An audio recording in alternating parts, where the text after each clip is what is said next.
All right, ladies and gentlemen, we are live on Praise 96.5, and you may be with us on Facebook.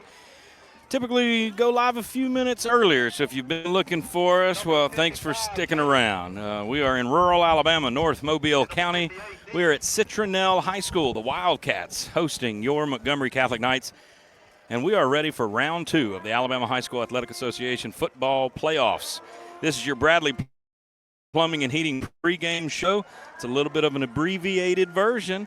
But again, here on the Bradley Plumbing and Heating pregame show, we are excited to give you our Avis Car Rental keys to the game. Got to talk to Coach before the game. And you guys, if you've been listening, if you've been paying attention, you know what these Avis Car Rental keys to the game are going to be. First and foremost, we cannot beat ourselves. The number one team that can beat us in the playoffs is Montgomery Catholic. Wearing all black tonight on helmets and pants with the white travel jerseys. And the best numbers in the closet are out here tonight. Montgomery Catholic's captains are at the 50-yard line. And tonight, your Avis Car Rental keys to the game. Don't beat yourself. Be clean on special teams. And do not force penalties upon yourself. So, I got you. And they're wearing the easy-to-read numbers tonight. That's exactly right. So, second round of the playoffs. Here we are, live in Citronelle. What a ride. It was beautiful. 2 hours and 41 minutes from 448 Derby Lane, and we left from Montgomery Catholic, and it's a beautiful drive down here out in the country. And we were very nicely greeted by everybody, and now they're shooting off fireworks, in our honor. Pretty cool. As the home team comes out on the field, and the Knights have already come out onto the field. Well, the streamers are even shooting off here in the visitor stands. I tell you what, I say this every week. I love, sizing up the two teams. And we were both out on the field warming up, the Knights and the Wildcats. And let me tell you what, the Wildcats brought everybody. And we saw them coming out of their locker room a little while earlier before our trip to Grillbilly's. Right across the parking lot, we had a few little ribs, a sweet little girl named Tracy. He took good care of us, and what a welcome. The old guys at the gate kind of greeted us. You can't trip this. They said, we've been telling our football players all week long that, well, if you want to be the best, you got to beat the best. And so they have a lot of regard for us, a lot of respect for us. And, Justin, we're fixed to have football. And look at the size of number 97. 97. They're big. And listen, I'm telling you right now, I'm talking to the mom down in the stands. They saw the fireworks, and they turned around at me. They want fireworks. So, at home. At home. It's the Bradley Plumbing and Heating pregame show. Your Avis Car Rental keys to the game. Don't be silly. Don't beat yourself. Play smart on special teams. The very first kickoff coming to you live from Citronelle, Montgomery Catholic, and the Little Donkey Mexican Restaurant. Sends this one deep. Here on the near side, it'll be caught at the 19-yard line. Citronelle in Seminole maroon and gold FSU-style colors are stopped at the 29-yard line. 1st and 10 for Citronelle. By Joe Pierce. Joe Pierce got downfield and wrapped him up. There was never any question who was going to win that wrestling match. Put him on the ground. Ball's on the 30. 1st and 10 for Citronelle, the Wildcats down here in Baldwin County. We're just north of Mobile. No, in Mobile County, yeah. Mobile, sorry. Yeah. Mobile County, just north of Mobile, and out in the country. We are.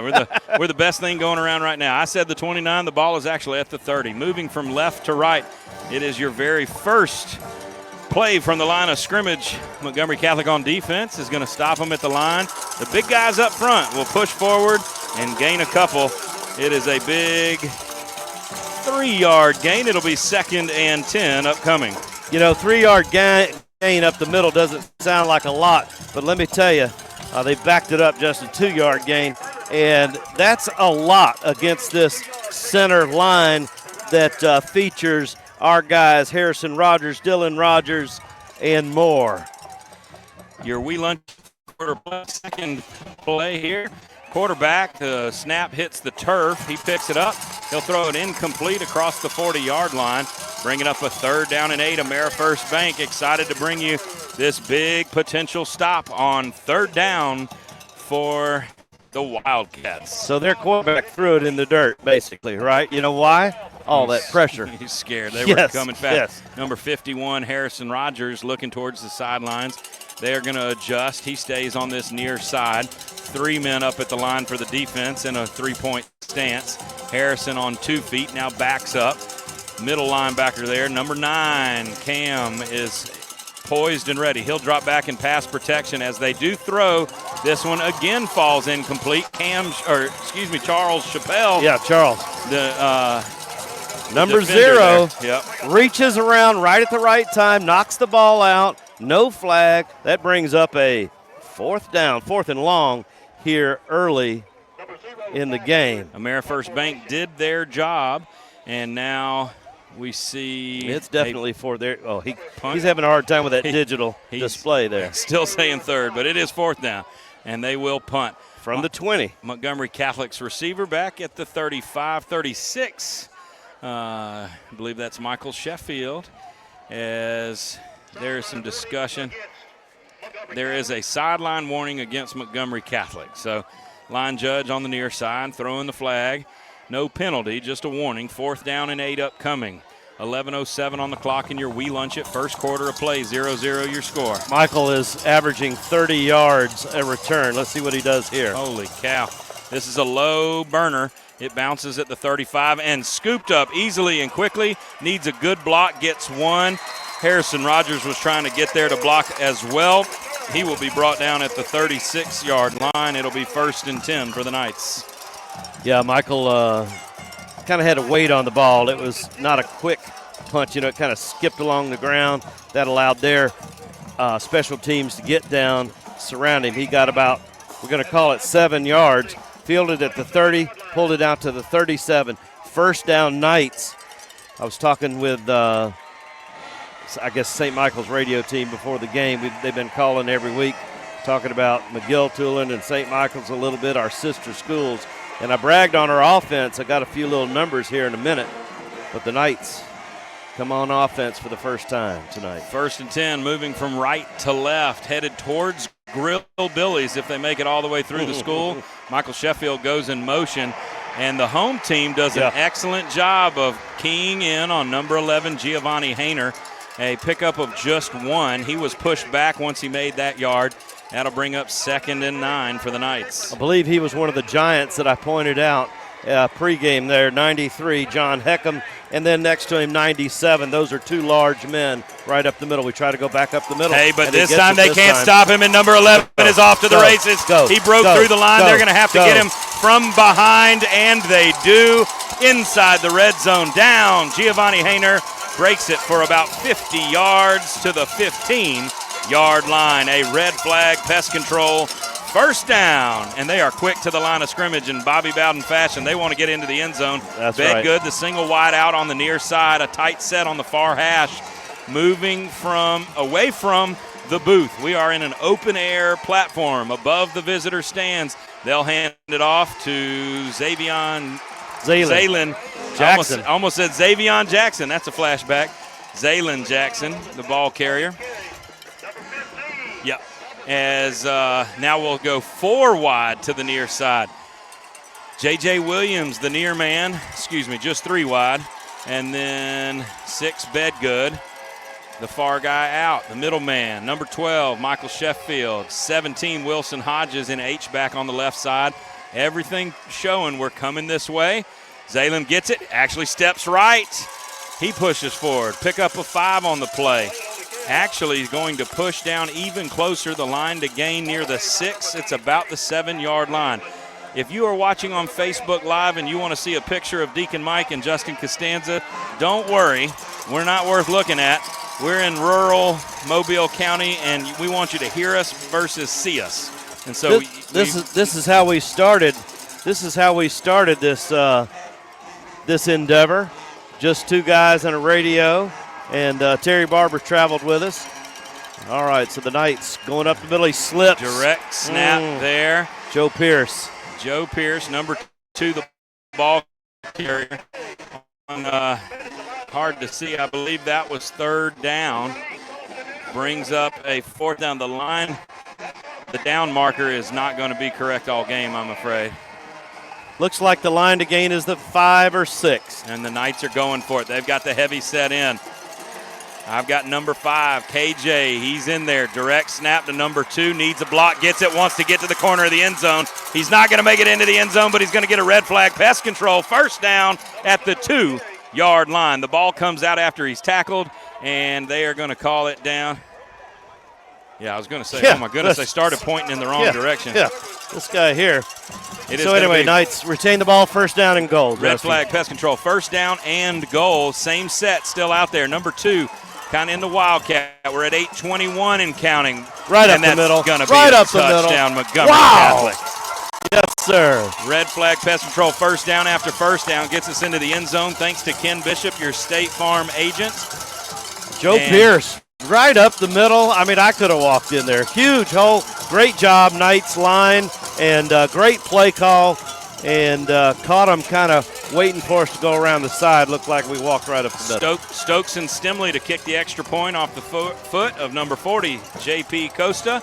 And they are so offsides, we may go for 2. You never know. Do we get greedy?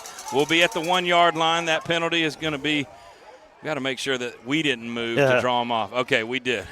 So we're going to watch the coaches, see if we see a 1 or a 2. All right. Oh, this means go for 2. And they're doing it. They are doing it. I love it. Heavy. We're going to raise the roof, whatever that means. Here come the big guys. 8:15 on the clock. We lunch at first quarter of play. And Stokes and Stimley was going to kick an extra point. The penalty will draw the 2-point conversion opportunity.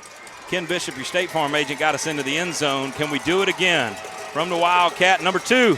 Launches, and he broke the plane. There it is. Good for 2. I like that call. I love it. I like being aggressive. It sets the tone, and they punch it in. 8-0, 8:15 left in the first quarter. Brought to you by We Lunch It. That is, and we're going to quick word from our sponsors. Back with a Little Donkey Kickoff. Bradley Plumbing and Heating is one of the oldest service firms in Montgomery. The original Bradley Services Company since 1945. That means you get hundreds of years of combined experience to solve your problem. Sure, they have been taking care of some of the largest buildings in central Alabama for decades, but that same professional quality service of Bradley Plumbing and Heating is available for your home as well. Whether you have a clogged drain or an AC or heating unit that's not working, don't waste time or money. Call 271-0700. Bradley Plumbing and Heating since 1945, the original Bradley Services Company.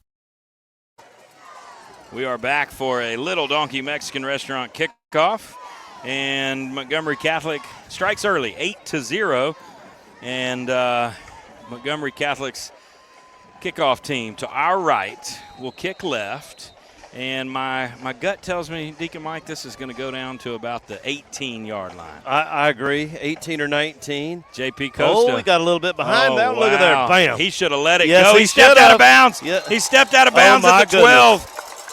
That's like a double foil. Oh, wow. Should have let it go out. Would have brought it to the 35. Instead, catches it, backs up, steps out of bounds. They've got it marked at the 12-yard line. First down for the Wildcats, but they're already backed up. All right, so this is good. You know, Michael Sheffield, when he receives the punt in a couple plays potentially, is could be standing about midfield. You never know. So the defense, this is the film that I guarantee you Citronelle has been watching. They know that offense scores points and wins and will win the game, but defense wins championships. And right now they are going to be swallowed up. The big guys up front doing just that. Kenneth Bell in, 51 out. We watch, they'll shift. A high snap into the end zone. That'll either be a safety. Get on it. He throws it. Incomplete. And a football player tackles the line judge. His helmet comes off. That was a very heads-up play by the quarterback. Snap went over his head. The ball, again, starting on the 11, goes into the end zone about 4 yards. The quarterback and the running back make it into the end zone with Knights about 8 feet away. Turns, picks it up, throws. Coach is grilling the referee on the side to make sure he couldn't work a intentional grounding out of it, but no. If there's a rule about getting outside the pocket, there was no pocket within a mile. He was way out. Same setup from the near hash. 3 wideouts to the far side. A better snap this time. They'll hand it off. Quarterback takes a shot from 50. He gets the ball handed off, and a flag comes out. Was that a flag? I don't know. Miles Cotry caught the runner before he gained much, if any, and dragged him down on the far hash mark. There is some discussion out there in the field, and I don't see a flag. So I saw something it was thrown in by the far line judge at about the 20-yard line. Maybe, excuse me, the 15-yard line. Yeah. There is some pointing. Oh. It's going to be against the Knights. Yep. That's going to be the best way for the home team to get a first down, not brought to you by Red Flag Pest Control. We would tell you what the call was if we saw it. 15-yard penalty there against the Knights. Not sure.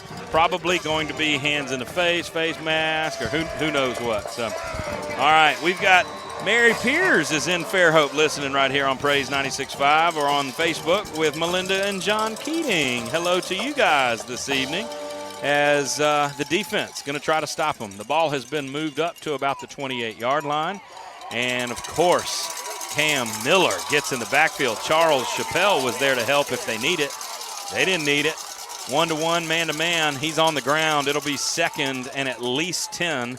The clock now at 7:26 and counting. One time I was on the Southern Bypass at Kmart, and I was walking out and I had my head looking in the wrong direction, and I ran into a metal pole. That's what he felt like just a minute ago. Exactly right. Stopped him in his tracks, and he's still sorry he did it. Yep. 2 men for the Knights on the near side. Swap with 2 men for the Knights on the far side. They get the set. 3 wideouts to the near side. The ball on the far hash. Motion from the near to the far.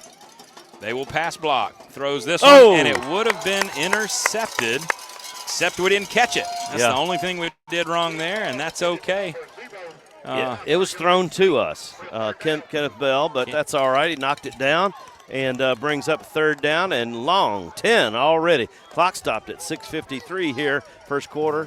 Brought to you by We Lunch It. Johnny Flowers tuning in, I'm going to assume from Florida. Says we look cold, but, you know, I feel good. We got plenty of fat to burn, Johnny. Well, speaking for myself. I feel good. And 2 wideouts to the near side. Defense, AmeriFirst Bank. Let's stop them from their own 26, maybe 27. Interception. You think so? They're going to try to throw it. Throws, and if it went far enough, it would have been intercepted by Kenneth Bell again. Yeah. It will bounce at the turf at the 30, and they will exchange players. And did we prognosticate correctly? You did. You said Michael Sheffield would line up on the 50. Standing on the 50 right now. Yeah, and, you know, you even knew that we'd give up a 15-yard penalty to make it possible. All right, he's backing up a little bit. He's just inside the 50 or the 45, and their punter's standing on their 15, punting left to right. All right, Montgomery Catholic's defense did its job. 6:46 to go in the We Lunch It first quarter of play. Boom. And a decent punt comes towards the near side. Fair caught at the 45. And there is an entanglement. Right here. That's where the flag was. Yeah, so that's Ricky Williams. Not sure who instigated. Definitely Ricky and the defender there for Curvinoid, the Wildcats. Number 13. That's 2 words, Curvinoid. So let's see which way the White Hat points. There was some pushing and shoving, and let's see what they do here. Knights are backing up in anticipation, and I thought I saw the White Hat point his thumb back over his shoulder like towards the Knights bench. But you know what? They are pointing against the Wildcats. All right. So that's going to take the ball from the 45 somewhere better. Wow. Across midfield they go. I think it might get close to the 40. Wow. All the way to the 39 where they stand currently. And he looks like he's either, I thought he was about to keep walking. Thought he was about to keep walking. Here we go. First down on the 39. Knights in enemy territory already. Have we talked about the big American flag down here to the right in the end zone? Citronelle Fire Department's got the hook and ladder out. It's so with a cool American flag. Little town America football on a Friday night. There's something just cool about it. Listening on the radio or tuning in on Facebook, maybe with some of your family around, or just having a good evening tonight by yourself. AKD broadcast team brought to you by AKD, American Classic Design. You can see Brittany Bradley and Daniel Harbin. You can't see Terry Barber back in the station little engine. Praise 96.5. Ready to see what the Knights can do. Wanting to pass. Number 1, Kingston. Flush from the pocket. Is going to tuck and run to 35, to 25. And he will slide to the turf around the 14-yard line. Red flag pest control brought us no collision at the end. I thought he was going to insist on throwing it, and he was so wide open. He had so much running room, but he made the better decision and ran. And then, well, that must be slick. He slid for 5 yards as he hands off to Giovanni, and he tries to get up the middle and is brought down, probably no gain, ball down on the 15. Brings up second down for the Knights. Red flag pest control, a big first down there, and now a second down and 10. Giovanni runs to the sideline. And they're going to change the play up a little bit. And Josh Harriel in. And listen, he's got 98 yards. He's the team leader, 98 yards per game rushing. How about that? He's going to get a few right here and maybe a TD. Oh, we tried to pull him off. They wanted to come off sides. Give him to number 7. Excellent penetration at the line of scrimmage there by the Wildcats. Those garnet and gold jerseys and helmets fill the void. And number 7, Josh Harriel, nowhere to go. The clock still running, 5:32 and counting. This is an unusual third and long for Montgomery Catholic. Really is. Third and long, not used to it, especially down here, but we're going to see what we call. Looks like the ball is on about the 12. Invisible from 12 here. or 13-yard line. I'm not sure what I think about the color scheme or the shadowed numbers. Yes. I think the over 40 eyes are hurting us. J.J. Williams runs around the backfield. He will not be the recipient, however. Number 7, Josh Harriel on third and long, needed 9, and I think he got about 8. Inside the 10 to the 7. Third and 9, he got 8, and guess how many he got after contact? Yeah, all of them. Most of them. Montgomery Catholic sends in the heavy package. Those are my words, not the coaches. It is 4th down and 1 in the red zone, inside the 10-yard line. Knights lead 8-0, 4:36 on the clock. What you see, Deacon? Well, it looks like it's a long one, maybe 2 or 3. So they're going for it. I like it. Joe Pierce. Catholic direct snap. He is hit at the line of scrimmage. The ball came out. The ball. I believe he got on it. He also got the first down. He's down inside the 5. Let's see. Maybe the 4. Did he keep it? Could be the 3. Was it a red flag pest control first down or a turnover? They've stopped the clock. Fumble They're on the looking. play. 4:09. Nobody wants to call it. Whitehead. First down, Montgomery Catholic. The Knights are going to be first and goal. 8-0 your score. 4:09 in the We Lunch It first quarter. That was scary, Justin. We did lose the ball, but we kept it, pounced on it. First and goal as we go up the middle. All right, we are not going to make it on first down. I believe that was Joe Pierce over there on the right side, kind of hurdled over somebody. Number 2, direct snap to him. And, Kingston's not in there right now. This is by design. Got the big guys up front, and now we're going to come over to the sideline with a timeout. Designer Smiles Dental Studio brings us this one. We've got a word from our sponsors. Back in a moment. Knights lead 8-0. Attention fans. As you watch your team march down the field, remember AmeriFirst Bank is here to help you march toward your financial goals. From savings accounts to competitive loan rates, AmeriFirst Bank has you covered. Visit AmeriFirstBank.com today and discover banking that's in a league of its own. AmeriFirst Bank, your trusted financial partner, member FDIC.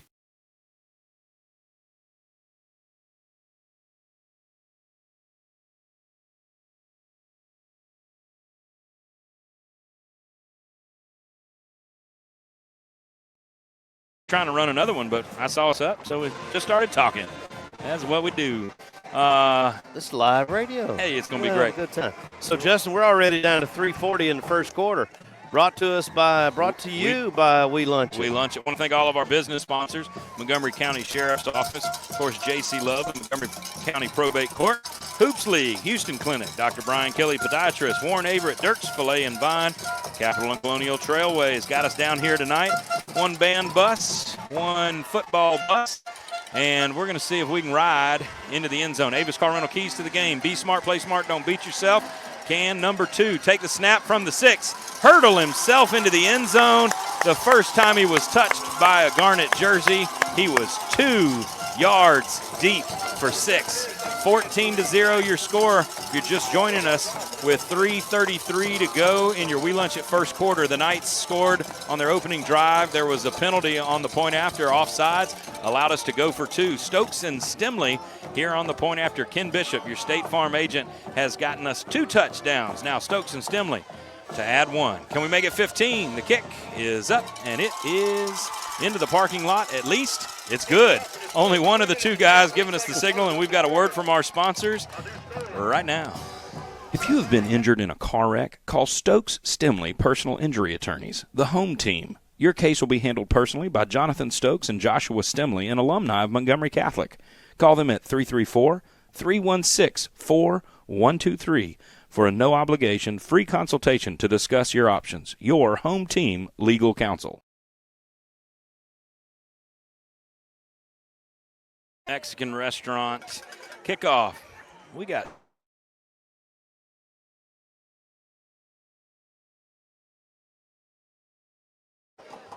hundreds listening on Praise 96.5, at least dozens of hundreds if we're lucky. Thank you to Terry Barber, part of our AKD broadcast crew this week from Little Engine on Praise 96.5, praise965.com, or the app online. Proud to be hosted on WSFA all season during the regular season, but in the playoffs, unless you're watching on NFHS, you did not see that the Little Donkey Mexican Restaurant kickoff just went down to the 19, and they are off to the races. It'll come out to midfield, one of the biggest returns of the year. Andalusia did that to us. Deacon Mike. Yep. Gavin Phelan brought him down, number 14, way right at midfield. They're going to put the ball on the 50-yard line. And you're exactly right. We saw one like that in Andalusia. And you know what I remember about that particular run back in Andalusia? It was their only offense. And then, of course, it brings to mind Big Mike's steak.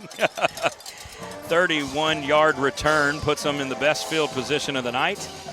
Snapping from directly in front of the outdoor booth here. Little quarterback option, chooses to keep it. He'll get 5. Ball's the ball out on the ground. Ball's on the ground. It is still on the ground. Montgomery Catholic's got the ball. Yes, Number sir. 51, Yes, sir. Harrison Rogers. He's got his whole family in the crowd here. We got New Orleans made the trip over. They tailgated before the game started. Brian and Jennifer recruited. We wanted to have folks in the stands, and 51 just showed up, showed out, and Montgomery Catholic's got the ball again with 3:08 to go in the We Lunch at first. So their running back came up through the middle, got about 4 yards, and we hit him so hard, jarred the ball out.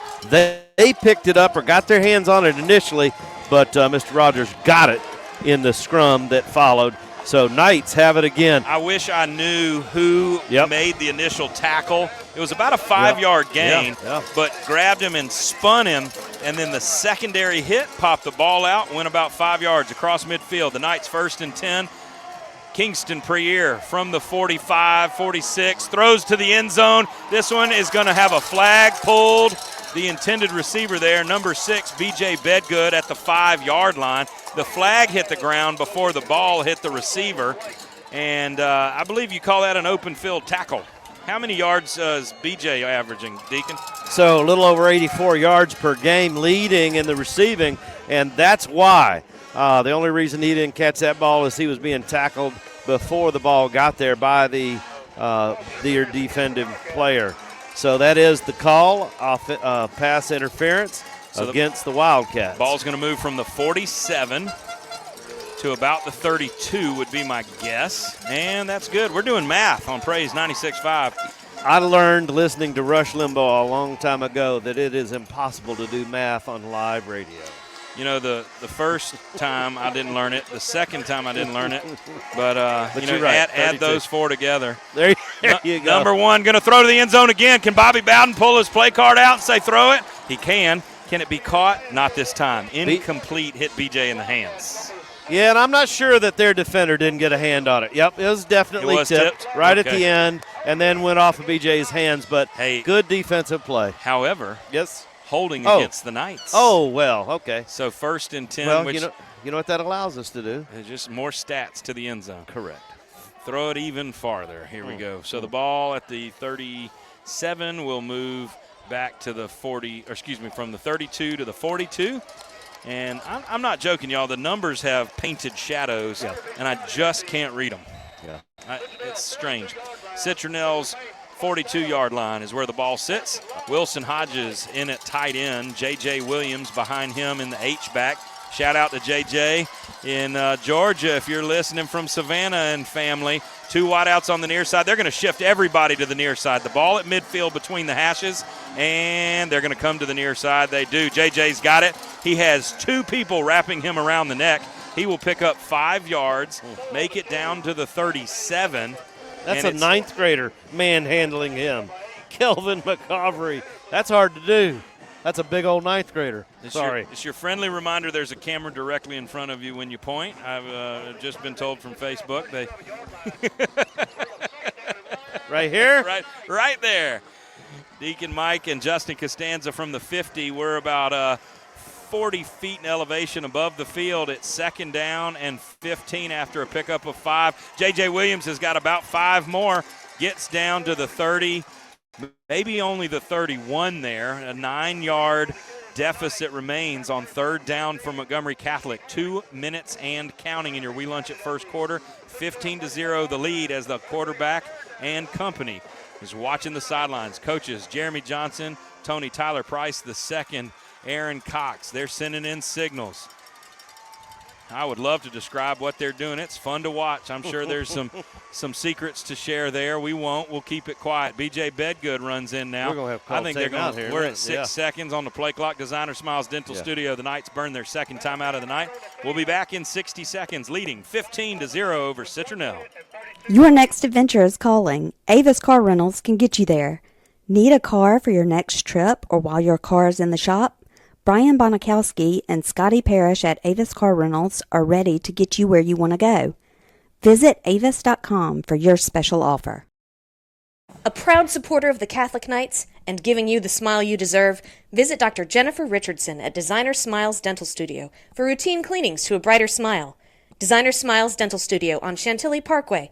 Visit designersmilesdental.com to become a patient today. Catering lunches since 1998, We Lunch It partners with area private schools to provide nutritious and delicious lunches for students and teachers. A team dedicated to customer service and committed to delivering high-quality food for our school families. We Lunch It takes the worry out of the lunch rush. Let us cater to you. Visit WeLunchIt.com to learn more. The fans in front of us as we come back to Praise 96.5, fighting for fireworks. This is a big fun night in Citronelle. It's the first round of the Alabama High School Athletic Association football playoffs. Second round, that's what I meant. It's the first game we've played this week. Deep snap, wants to throw deep, comes out of the pocket, does throw through the fingertips of 12, Michael Sheffield. It's going to bring up a strange situation for the Knights. 4th and 9 upcoming. The Knights in Wildcat territory. And 4th down territory. I mean, 4 down territory. Yes, absolutely. I totally agree. Right. The Gully girls are listening, enjoying, and go Knights, they say. Hello to the Gully girls. On 4th down, I don't know if it's going to be Kiki or Lori or Joni, but one of you is going to come up big right here. 3 wideouts to the near side for each of you. Kingston plants at the 40, wants to throw. Pumps, tucks it down. He's going to have to run, and he will be tackled at the line of scrimmage. A turnover on downs, something that most teams this season have not seen, have not had an option to do it, but that's how you make it in 5A football to the second round. And he didn't hurt us. He didn't throw that ball up for grabs. That's true. Tucked it, smart ran. ball. Freshman. Yep. Freshman. Oh, flag on the other side of the field. There is. We might have to move the camera over here. I love you guys so much. We want to show the coaches signals. All right, Montgomery Catholic is going to give it up on the 34-yard line. And Deacon Mike, I think they're going to punt pointing to the 31. No, you're good. Dave Bosco, keep us straight. Dave, you tell us if we're good, okay? I know he's watching. They picked up the flag. Going to throw it in the flats. Little punch down receiver. It breaks 2 tackles. Ooh, wow. A face, I almost said face plant, a stiff arm to the face. Yep. But all that, Deacon, picked up 4. Yeah. Stiff arm. Stiff arm. I wanted to do it right here. Yeah. But it was a stiff arm. Not here. Here. So. Still the first quarter. A lot of people in my life say I beat things to death. I don't get it. 45. Hey, 42. under 40 seconds. 39 seconds. We lunch at first quarter play. Knights lead 15-0. 4 linemen up at the front. They're going to say no, just 2 guys. Make it 3. Harrison is going to be up on his feet, wants to pressure. And how about they'll try to run it between the tackles. Kenneth Bell there to stop him. Yeah, Kenneth Bell. No, sorry, Dylan Rogers. I was going to say, that looks like Dylan. Not a bad run by the Wildcats there. Got turned it into 3rd and short here. 3rd and 2 from their own 42, trying to get to the 44. This is going to be the best field position they've earned tonight, other than the 50-yard line when they ran it. Both people watching on Facebook love the animals. All right, 0.0 seconds on the clock. And, 79. How about Montgomery Catholic takes a break? We'll be back in 30 seconds. That was the end of your We Lunch at first quarter. Now, El Taco Shop's going to serve up the second quarter. We'll get it out. Here we go. Visit El Taco Shop, Montgomery's ultimate destination for authentic Mexican cuisine. Family-owned El Taco Shop takes pride in using only the freshest ingredients and time-honored recipes to bring you the true flavors of Mexico. Check out our menu at eltacoshopal.com. 3 Squared Technology Group is a proud supporter of Montgomery Catholic, providing exceptional IT industry solutions with impeccable customer service and attention to detail since 2016. 3 Squared takes pride in offering real IT solutions for clients nationwide. Visit their website at 3squaredtechnology.com. That's the number 3, squaredtechnology.com. All right. Athletic Director Emeritus at home, listening right here. Dean DeLongchamp says we're doing a good job. I mean, I trust him as much as anybody. 3rd down and 2 for the Wildcats. We're in Citronelle, and they are trying to do something a lot of folks hadn't done. That's get a first down. What you got, Deke? So do we have somebody checking scores for us? We've got some interest. We are going to need to know. Look at All that. right, on 3rd and short, Montgomery Catholic brings the house. Yeah. And all 7 of the guys up front are going to tackle all 4 or 5 of their guys up front. And 50 and 51, the last 2 up off the pile. Backed them up one. 1, 2, 3, 4. Where did I get it? 4th and I guess 4. I got it from him. What are we putting it in? I'm sorry. So 4th and 4, and they're talking about it like, what, they 11. think they're really going to go for it? No, they're going to try to draw us off sides. Okay. They're going to exchange footballs to get a ball that they can punt with. Okay. And the ball's All on the right. 40. They're going to punt. Montgomery Catholic receiving to our left. Michael Sheffield on the 30.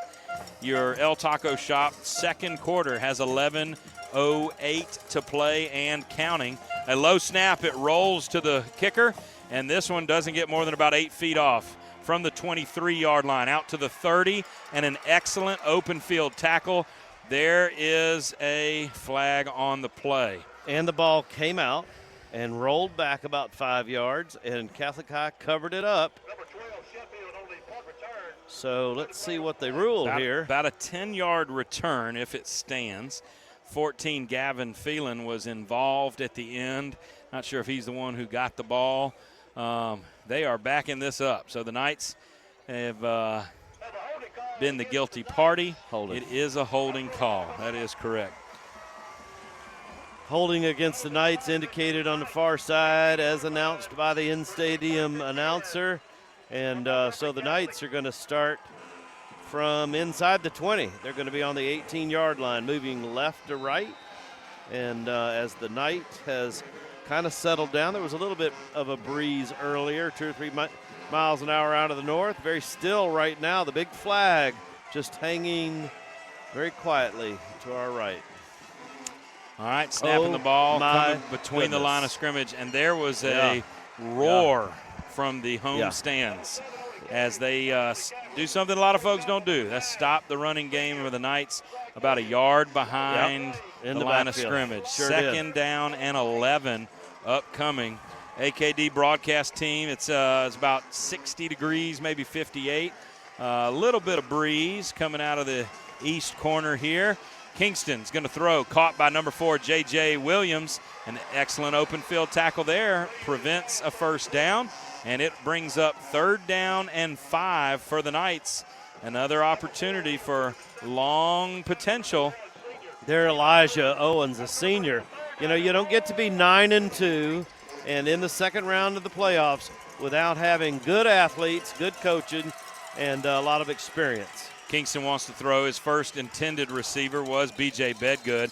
He is a smart player there as he pulls it in, stays in bounds, makes it past the line to gain, goes out at the 30-yard line. The line judge vigorously waving the line to move, the chains to move. Thank you, Red Flag Pest Control.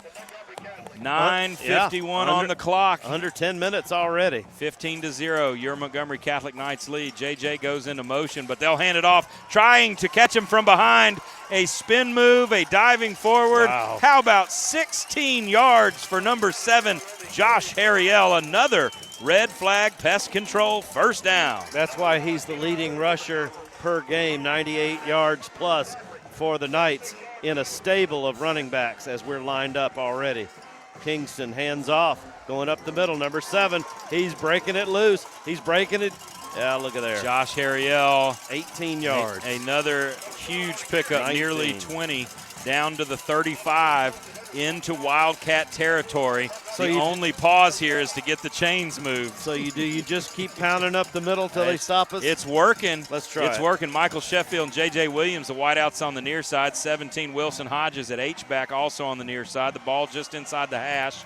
They'll play action. No, wants to throw. Does. Towards the end zone. 12. Sheffield for 6. It's good. Montgomery Catholic into the end zone. Touchdown. Absolutely beautiful play from the 35-yard line. Your freshman, number 1, Kingston Prayer, got that play called in as the confetti cannons blast. That's prettier here. Ken Bishop, State Farm agent, said, hey, throw it. 12 is ready. Go get 6. We do. 8:59 to go in your Del Taco Shop. Second quarter. Run up the middle. Run up the middle. Maybe run up the middle. And then throw it to the end zone. Michael Sheffield puts another 6. And Mr. Costa is putting it up in the air. Stokes and Looks great from Stimley here. trying to hit the hook and ladder, and he does. It hits just below the stars and stripes, and it is going to be 22-0 by the visiting Montgomery Catholic Knights. Just under 9 minutes to go before intermission. We've got a word from our sponsors before your Little Donkey Mexican restaurant kickoff. The smile on your grandchild's face, the beautiful sunset, watching television, or reading a book. These are things we sometimes take for granted, which is why it's important to protect your eyesight. For over 30 years, families in the River region have trusted iTech, the Institute for Total Eye Care, for professional, reliable, and affordable eye care. Make an appointment now to make sure you are protecting your most important sense, your eyesight. iTech, Alabama's premier medical and eye care facility located on Carmichael Court North next to the Cancer Center in Montgomery and on US 231 in Wetumpka. iTech, for the only eyes you'll ever have. All right, iTech bringing us halftime in just a few, where we are going to get to hear about campus ministry. But right now, all the way to the 13-yard line goes your Little Donkey Mexican restaurant kickoff return.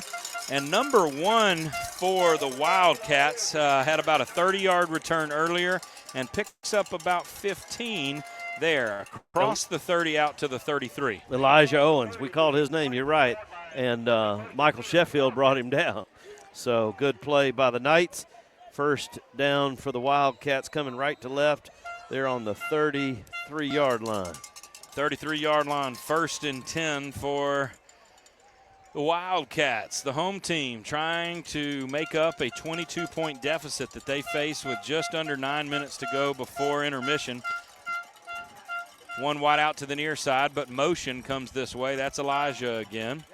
And number 11 plants, throws, and number 9, Cam Miller at the scene. He will bring the receiver down. A pickup of 6 through the air, the ball out to the 39. 2nd down and 4 upcoming. The clock running at 8:30 and counting. El Taco Shop, second quarter.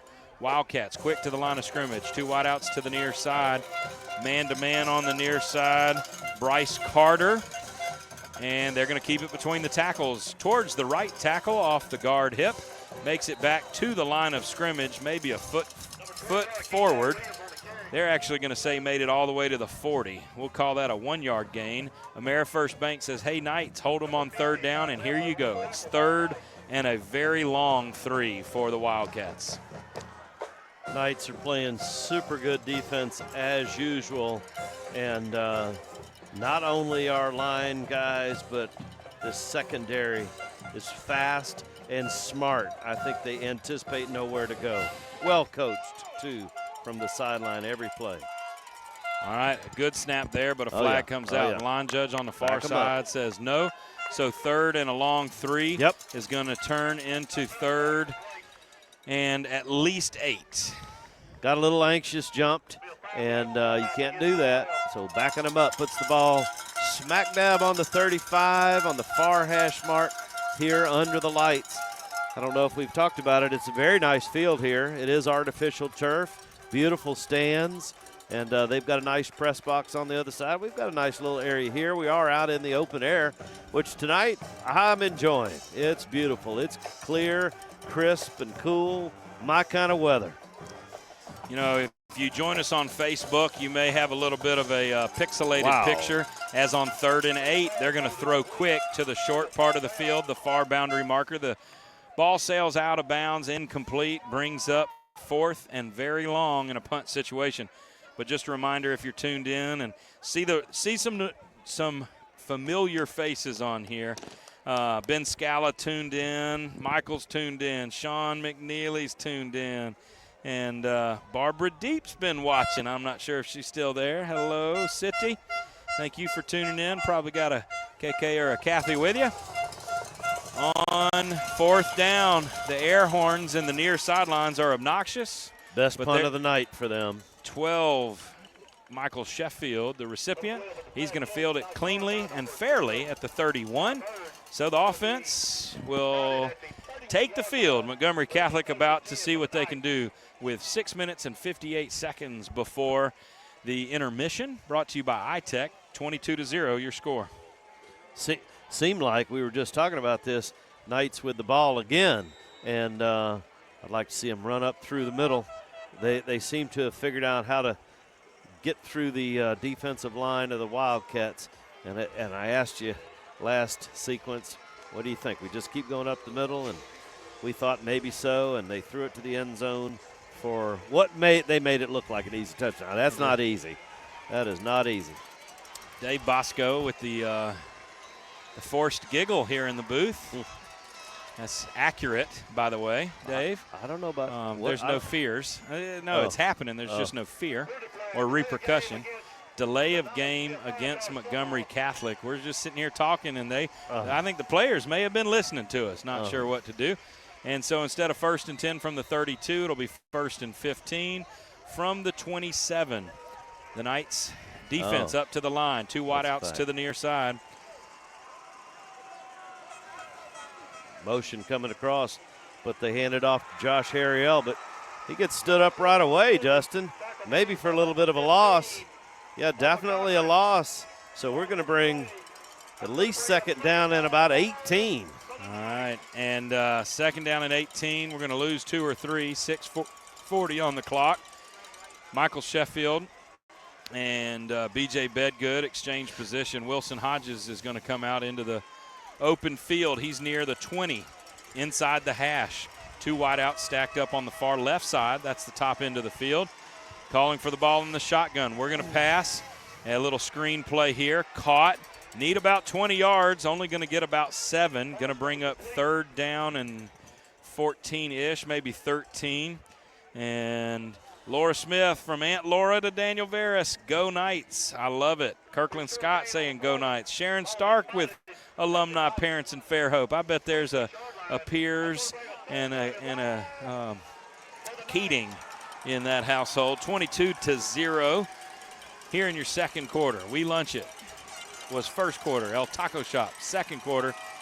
Just waiting on the snap. We're under 7 seconds. J.J. Williams motions to the far side. We're overloaded on the short part of the field. Josh Harriel pass blocks, and Kingston is going to be pulled down in the backfield. These guys up front for the home team have been getting through tonight a little bit. And that's a big sack. Brings up 4th and a quarter mile for the Knights. And the Knights will punt on 4th down from their own 15-yard line.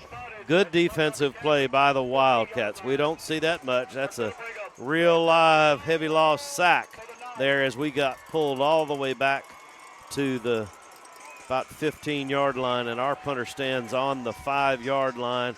Nice snap, and it is a booming kick punt. All the way down. Fair caught at the 40-yard line. No, not fair caught. I was going to say he tried to run. And so there for the Knights, 31 senior Matt Russo, a booming kick. That's what a Russo does and does well. And all of them, including Anna, who is just absolutely stunning. She's a soccer star, isn't she? And now a flag football star. Speaking of flag. And there is a flag on the field.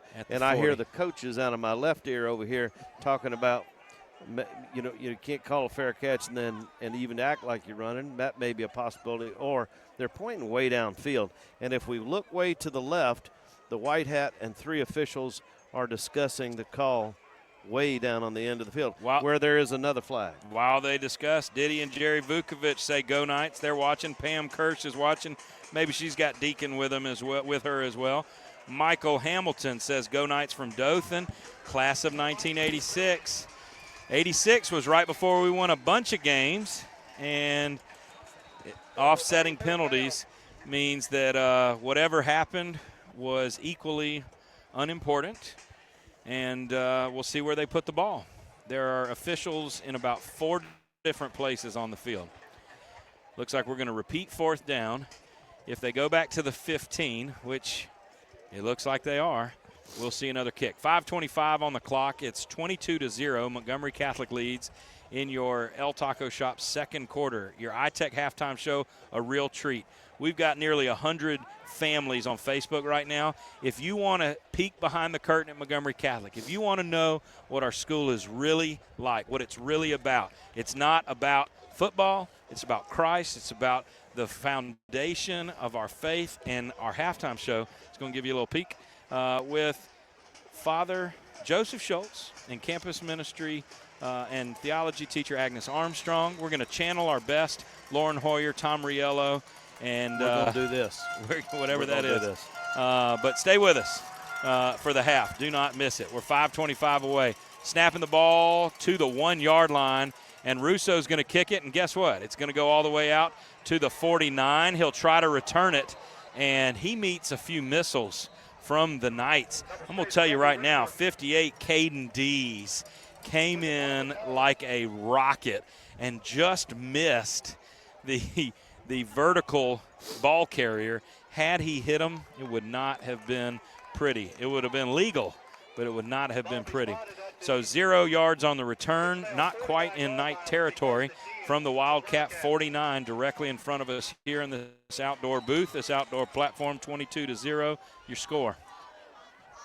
The score, 22-0. So this is the best field position they've had tonight, a good chance for them to get across midfield as he drops back to pass, looks this way, and we run him out of the pocket. Somehow or another he escapes, and he runs upfield 5 yards, 6, 7, and then finally brought down on the other side of the field. So he started across the 50. Started far enough in the backfield. Yeah. They'll only pick up 2. All right, Diane Schultz, I bet Mark's with her. They're watching. Leanne Hitson is watching. Go Knights from Aunt Leanne and my sister Marcia, Daniel's mama, Shalimar, Florida.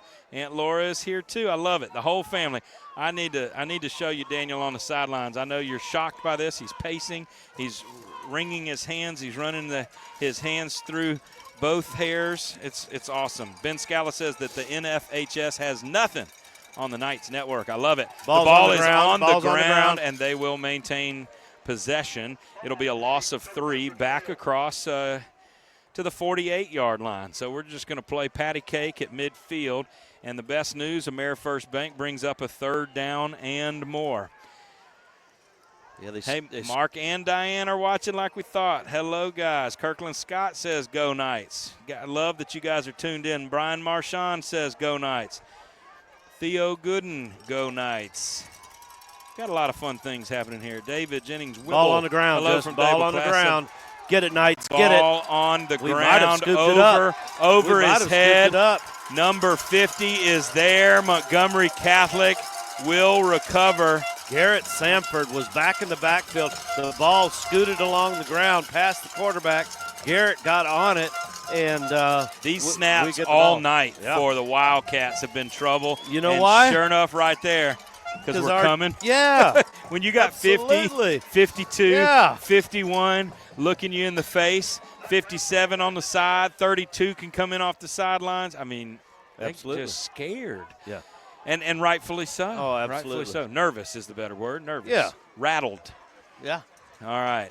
12 will come Shook off. up. 1 will go on. It'll be first down and 10 for the Knights. Number 50. Timeout. Yeah, there you are. Timeout That's Knights. Montgomery Catholic. That's a Yeah. little strange. Our third and final timeout with 3:39 to go in your El Taco Shop. Second quarter, we'll be back after a word from our sponsors. Attention fans, as you watch your team march down the field, remember AmeriFirst Bank is here to help you march toward your financial goals. From savings accounts to competitive loan rates, AmeriFirst Bank has you covered. Visit AmeriFirstBank.com today and discover banking that's in a league of its own. AmeriFirst Bank, your trusted financial partner, member FDIC.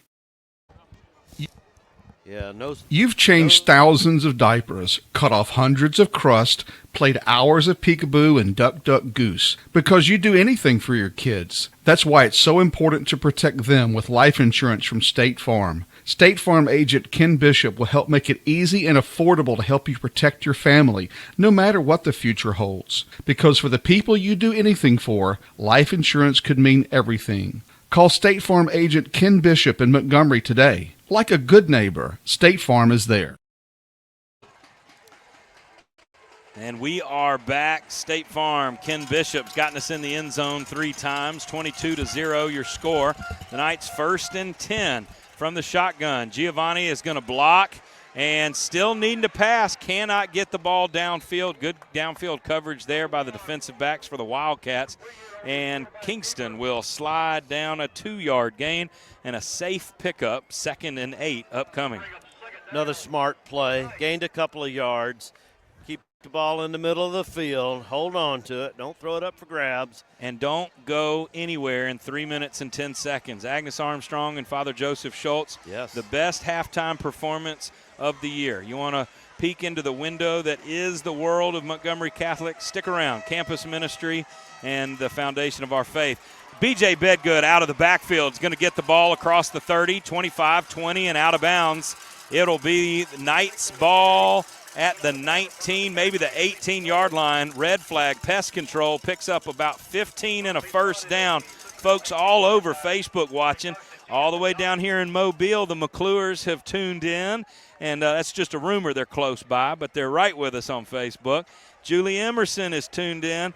Go Knights from Mike and Julie Emerson, Spooner, Wisconsin. Did I say it right? Yeah, Wisconsin. I love it. Donna Bowden's here. Crystal DeAndrea as we snap the ball. We are going to move closer to the end zone. Number 12, Michael Sheffield comes around the near boundary and out of bounds. When I said 12, I meant Giovanni Hayner. I wanted to make sure everybody knew Gigi was the man. It was beautiful. Elijah, number 1, the tackle. Elijah Owens. That's their defensive and offensive player of the night so far. Red flag, pest control, first down. Tammy and Clint Quillen, I bet they can get us in the end zone. We got all kinds of Queen of Mercy folks I saw and him at St. Bede Chappie's Perry folks. Hill the other day. They're listening. How about we get them in the end zone? Ken Bishop dials it up. 2 wideouts to the far side. B.J. Bedgood alone to the near side. Josh Harriel in the backfield. He will take the ball. The ball is on the ground. The Wildcats are going to have it. It's a race to the end zone. The only man there is a lineman. We're going to give one up after a turnover. He's got to go 90 yards, and he will. J.J. Williams. Oh, an unnecessary block there that doesn't get called. And with 2 minutes on the clock, there is a flag, and there are also fireworks. This flag is going to be again. Oh, they're whistling and saying come back. Okay. We will see here. This is something that Montgomery Catholic doesn't give up often. No. The Wildcats are celebrating. But and we are familiar with this play. There is a silence coming over the crowd. We wish that this was with you on Facebook. It's just us. And Pelham is watching. Class of 68. Hey, Ann, thanks for tuning in. Kiki's with us. Crystal DeAndrea, we mentioned you right before we gave up the turnover there. Tuning in, a former teacher, former family, military family. Love that our Night Nation stays connected right here. We've got nearly 100 on Facebook. We popped up to about 102 at one point. That's just families. Could be 300-400 people. 1:57 on the clock. Knights lead 22-0. Second quarter brought to you by El Taco Shop. And we await the penalty. Well, we missed it. I looked up as they were indicating and pointing against the Wildcats. So illegal block in the back. Good. Against the Wildcats. Good. We'll take it. But listen, it's going to be on the return, so it's still going to be a turnover. Oh, yeah. Now, and here's the deal. Everybody on the home side is booing right now. But I'll be honest, there was such a distance between everybody that could have tackled him. That would make total sense that there was a penalty because everybody was at the ball and then nobody was at the ball. Brendan Cremmy is tuned in on Facebook. The Reeves family says go Knights. Elizabeth Wilson, this is Charlotte, and let's go Knights. We got all kinds of folks here. So the defense is out there. It'll be a 10-yard return, so to speak, in terms of field position. A lot of discussion. See the coaches out on the field for the Wildcats. Then you've got the white hat and a referee on the far side standing right by the big number 30. And they're talking and all, but they listened. But I don't think it's going to have any effect. So all of Daniel Veras' family, we're going to put a pedometer on his shoe next week. Just for the last 3 minutes, he's probably logged about 1,100 steps. And it's impressive. Montgomery Catholic's defense is on the field. Now the Wildcats will make their way out. 5 big linemen right up front. Crouch over the ball. 2 men in the backfield. Quarterback flanked to his right by, a running back that's going to block as they pass. Caught. Number 3, Miles Kotry is there. He'll bring the receiver down right at the catch on the 30-yard line. It'll be 1st and 10 upcoming for the Wildcats, the home team with the train whistle in the background, the muffled fireworks that they can't take back after the near touchdown. The shutout stands 22-0, but the offense needs to go. We're at 1:38 and counting. Your iTech halftime show is up next. Don't go anywhere. And number 50 into the backfield. Huge stop. Loss of 3. Garrett Sanford. Wow. 2nd and 13. Great job. Even the in-stadium PA calling Garrett out. Love it. That was a big stop. Mom and Dad down in front of us high-fiving. I know they got family tuned in and listening from all over. If you're up in Illinois listening for Garrett, well, you just missed one. 2 wideouts on the far side, and a whistle will blow this one dead. Offsides against the home team. 2nd and 12 turns into 2nd and at least 17. The ball goes back to the 22-yard line. And I'm going to tell you right now, they got to get basically to the 40. We don't have any timeouts left. We do not. The momentum for Montgomery Catholic right now on defense will be a hard mountain to climb for this Wildcat offense. Man-to-man coverage on the near side, and this one would have been intercepted, but nobody knew where the ball was going to be. 14 for the Knights. That's Gavin Phelan. Stop the clock. Was the closest. Incomplete pass does stop the clock. 57.6 seconds in your second quarter. Brought to you by El Taco Shop. Again, Father Joseph Schultz and Agnes Armstrong. Our halftime show brought to us by iTech. Don't leave. Don't go anywhere. All 110 folks on Facebook right now. It'll be the best thing about Montgomery Catholic you've heard all night. I promise. Christine Johnson tuning in. Christy Hurd, we're missing you with us. Christina Parker's here saying go Knights. Colleen Reardon is tuned in. James House, what's up, big dog? All the way from Huntsville as the Wildcats are going to snap on 3rd and very long. And he is going to get some running room and around the right side picks up about 14. James, when we were in high school, we didn't get 14 very often, but we tried hard. And that's going to be just short of a first down. And this will be 4th and 4. 31 seconds to go. AmeriFirst Bank, we need you on 4th down. Can they draw us off? We got air horns in the near stands. I don't know if you can hear them on Facebook or Praise 96.5. There's cowbells. Sarah Reed tuned in. Shelly Hildebrand tuning in. We got lots of folks with us. 10 seconds. They hike it. He throws Snaps. it downfield. Throws downfield. Almost and intercepted by Joe Pierce. Incomplete. Number 2 at the scene of the crime. And now, had the receiver caught it, Joe Pierce completely committed to the ball.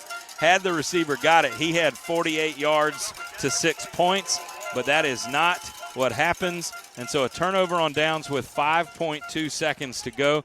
And so this is, it's round 2. You don't know what's happening. Every point matters. You got a free shot here. Do you take the knee and run to the – I don't believe we do. You think they're going to throw it towards the end zone maybe? I believe we do. All right, first down, 3 wideouts to the near side, and Kingston Prayer, freshman, 9th grade quarterback, stands at Wildcat 41. 12 seconds on the play clock, taking his time. Great snap. We are going to throw it. Plants throws. This one goes into the cheerleaders, actually into the stands, and I believe that's going to exhaust the clock. There was no whistle, but we hear it. All right, guys, stick around. Stay tuned. Your iTech halftime show starts right now. The Knights lead 22-0. Welcome to your halftime show. This is Justin Costanza. We have 2 great guests. This is your Institute for Total Eye Care, the iTech halftime show, and campus ministry is on the docket. Lauren Hoyer, we're channeling you in. We got 2 of the crew with us. You guys introduce yourself. Miss Armstrong. Hey, I'm Agnes Armstrong. Thanks so much for having us. We're excited to talk about ministry this year. Awesome. And I'm Father Joseph Schultz. Happy to be here. All right, so Father, you're at the mic. We'll start with you. Give us kind of the lay of the land for you. You are the parochial vicar. You're at St. Bede. Say all those things and re-say what I just said. Kind of give an idea of what you do right now. Yeah, so I'm the parochial vicar at St. Bede on Atlanta Highway. Father Alex is my pastor. I've been there since about June the 28th now, so we're sitting good at, 5 months. Just about, Doing great. We're not going to be afraid to come up a little bit closer to the microphone. Yeah, so everyone can hear me. There it is. They want to hear us. Hey, and so as parochial vicar, you get to do, well, let's be honest, you get to do what Father Alex says. And then yes, there's a lot of that. Yeah. So your ministry is both at the parish and at the school. Talk about that balance. I know that's hard. Yeah, it is. I mean, it is a hard balance. Mostly the ministry, the parish comes first, obviously. So we spend a lot of time, obviously, if you've looked at our sacramental schedule at St. Bede, we offer a lot of masses. We offer a lot of times for confession and adoration. We do a lot of visits for the sick, and we're very blessed to have that as a ministry. And then secondary to that, Father Alex has made me sort of the pastor for the youth in the parish. So youth ministry is definitely a focus. And then whatever's kind of left over, but not really left over because there's a lot of time, is given to the school. And I've really been loving it here. And we are glad to have you. These young parochial vicars that have paved the way for you, each has their own spirit, their own personality, their own outlook, and you have really fit right in. I know it's hard trying to learn to be a priest, learn to be a parochial vicar, learn to work with other people, and then, oh, by the way, we're going to throw you into a school. And, something unique that you and I talked about from day one. So you're from Auburn. Yep. And then obviously went to seminary, and now you're a priest. Mm-hmm. But Catholic education, parochial, or, here we are, a regional model Catholic school, not part of your history in Auburn. Yeah, not at all. And so what has it been like now getting to step foot in a Catholic school? Very different, very different. I kind of marvel at the idea that I can come in and tell Mrs. Zaworski up at the front, hey, I'm here, I've got an hour, can I step in and sort of hear confessions? And she'll just pick up the phone and say, hey, Father Joseph's here, and make an all-school announcement. He'll be hearing confessions for an hour. I've never had that experience in public school. The idea of a priest coming through and offering confessions or even being on campus is just wild to me. They're not doing that down the road. Can I just say that? Yeah, well, they're not. They're not. I mean, I grew up in a public school. I went to public school my entire life, and This is just a very different model, different priorities, and I'm pretty amazed at what Montgomery Catholic is able to offer, to have religion classes, theology classes, and to be given the freedom as a priest to be on campus is really a tremendous blessing. So, well, we are happy to have you. And as you mentioned, it's easy. They can just walk in the door. Ms. Zaworski says, hey, confessions, come on down. Not happening all over the place, and it is right here at Montgomery Catholic and, in those elementaries as well. So you get to spend time at the elementary school. Yep. What's the scariest grade level? If I said, hey, you're going to be in this class for the whole day. Kindergarten. Kindergarten. Yeah. What would be your sweet spot? Sweet spot? Ooh, goodness.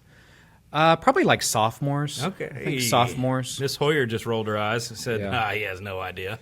Well, I sat in for one of her classes. I can feel that. So you definitely know. You definitely know. That is so cool. All right, well, we're going to pop back in. Miss Armstrong is with us. And, Agnes, you are a product of this school, alumni class of 16. Class of 16. Uh-oh. And went to Auburn. We got a lot of Auburn in the room today. Came back to Montgomery Catholic. You've been teaching. This is my fifth year. That makes you it's crazy. old. I know. No, I'm old.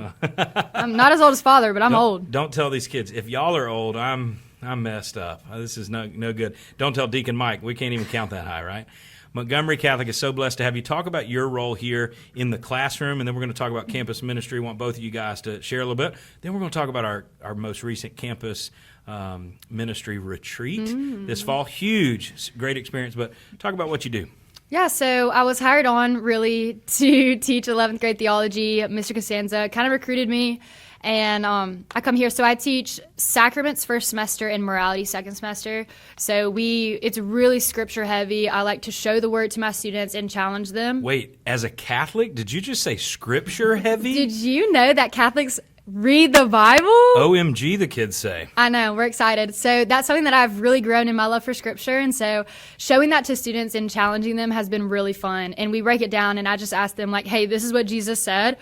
What do you think about it? And then obviously they know my perspective is Catholic, but it's because like I looked at the word and then I realized that this church aligns with the word the most. And so it's been really fun to learn from the students and to see them like, we're all puzzled. We're talking about confession right now. And I'm like, 1 John chapter 5 and John 20:23 makes no sense. What do you think about it? And we're all in the same boat. And I'm like, okay, I think it goes to confession. What do you think? So today, Father was actually there in class, and it's awesome. He'll just show up, and the students love him, and they see him, and they welcome him in class, and he just sits in the back. But today we did mock confessions. But the students were able to share. I asked them, like, hey, have you gone to confession? Would you go again? What was it like? Why would you go again? And it was really cool to hear from our non-Catholic students who've gone to confession, just their experience. And it was all about the weight being lifted off their shoulders. And so we just really have a beautifully open environment in the classroom where all ideas are welcome. I'm learning from all of my students about their faith, but also they're comfortable enough to ask the questions. And so Father stayed in my last class and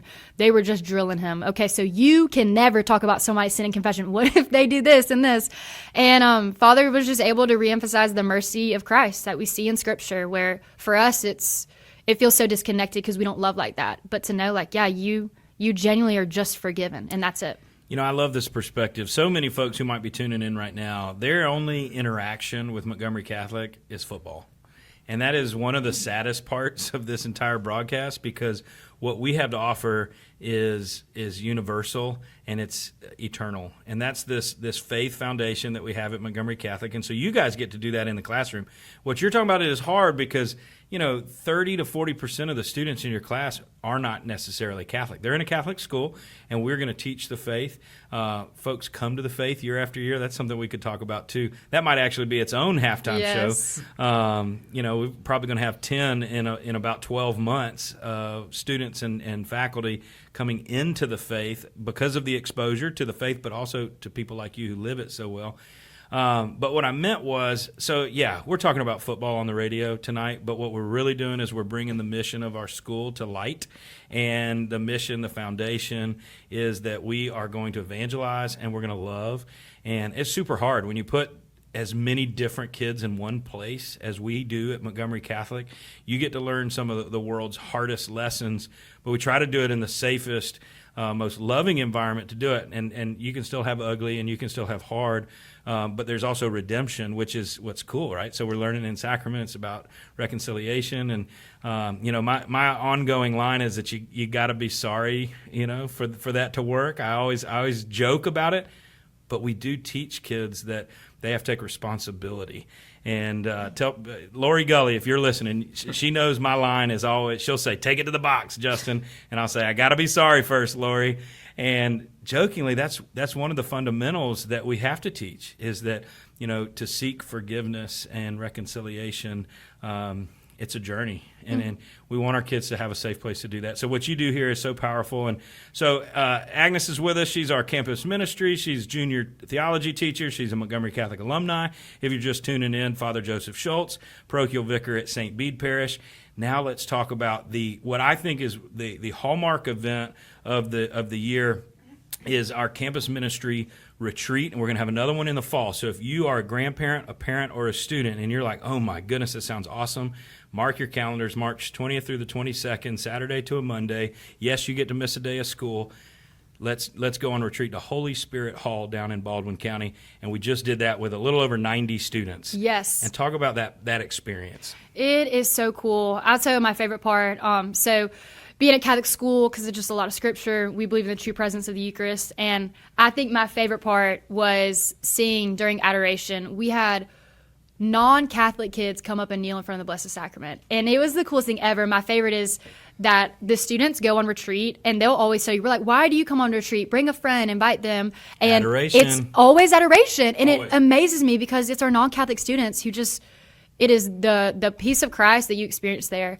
And so what is retreat, though? Retreat is 2 days where we take the students away from distractions and give them an environment where they're in community and we're having fun, but it's Christ-centered fun, which means we're just normal. Like, it's so fun. We just get to be out of the classroom and we get to be normal with them, and they get to experience us in casual conversation. And we bring people from the community who are relatable to them. We bring people who are athletic, who are playing video games, like who relate to them. And we have small groups where they're able to ask real questions. Something that was really cool, Miss Hoyer, so Lauren's entire family was able to come on this retreat. And so her husband, Dennis, is a doctorate in psychology, and he was able to come, and our scripture was Matthew 6, when the Lord talks about, like, do not be anxious. Don't you see how much I care for the lilies and the sparrows? Oh, how much I'll care for you.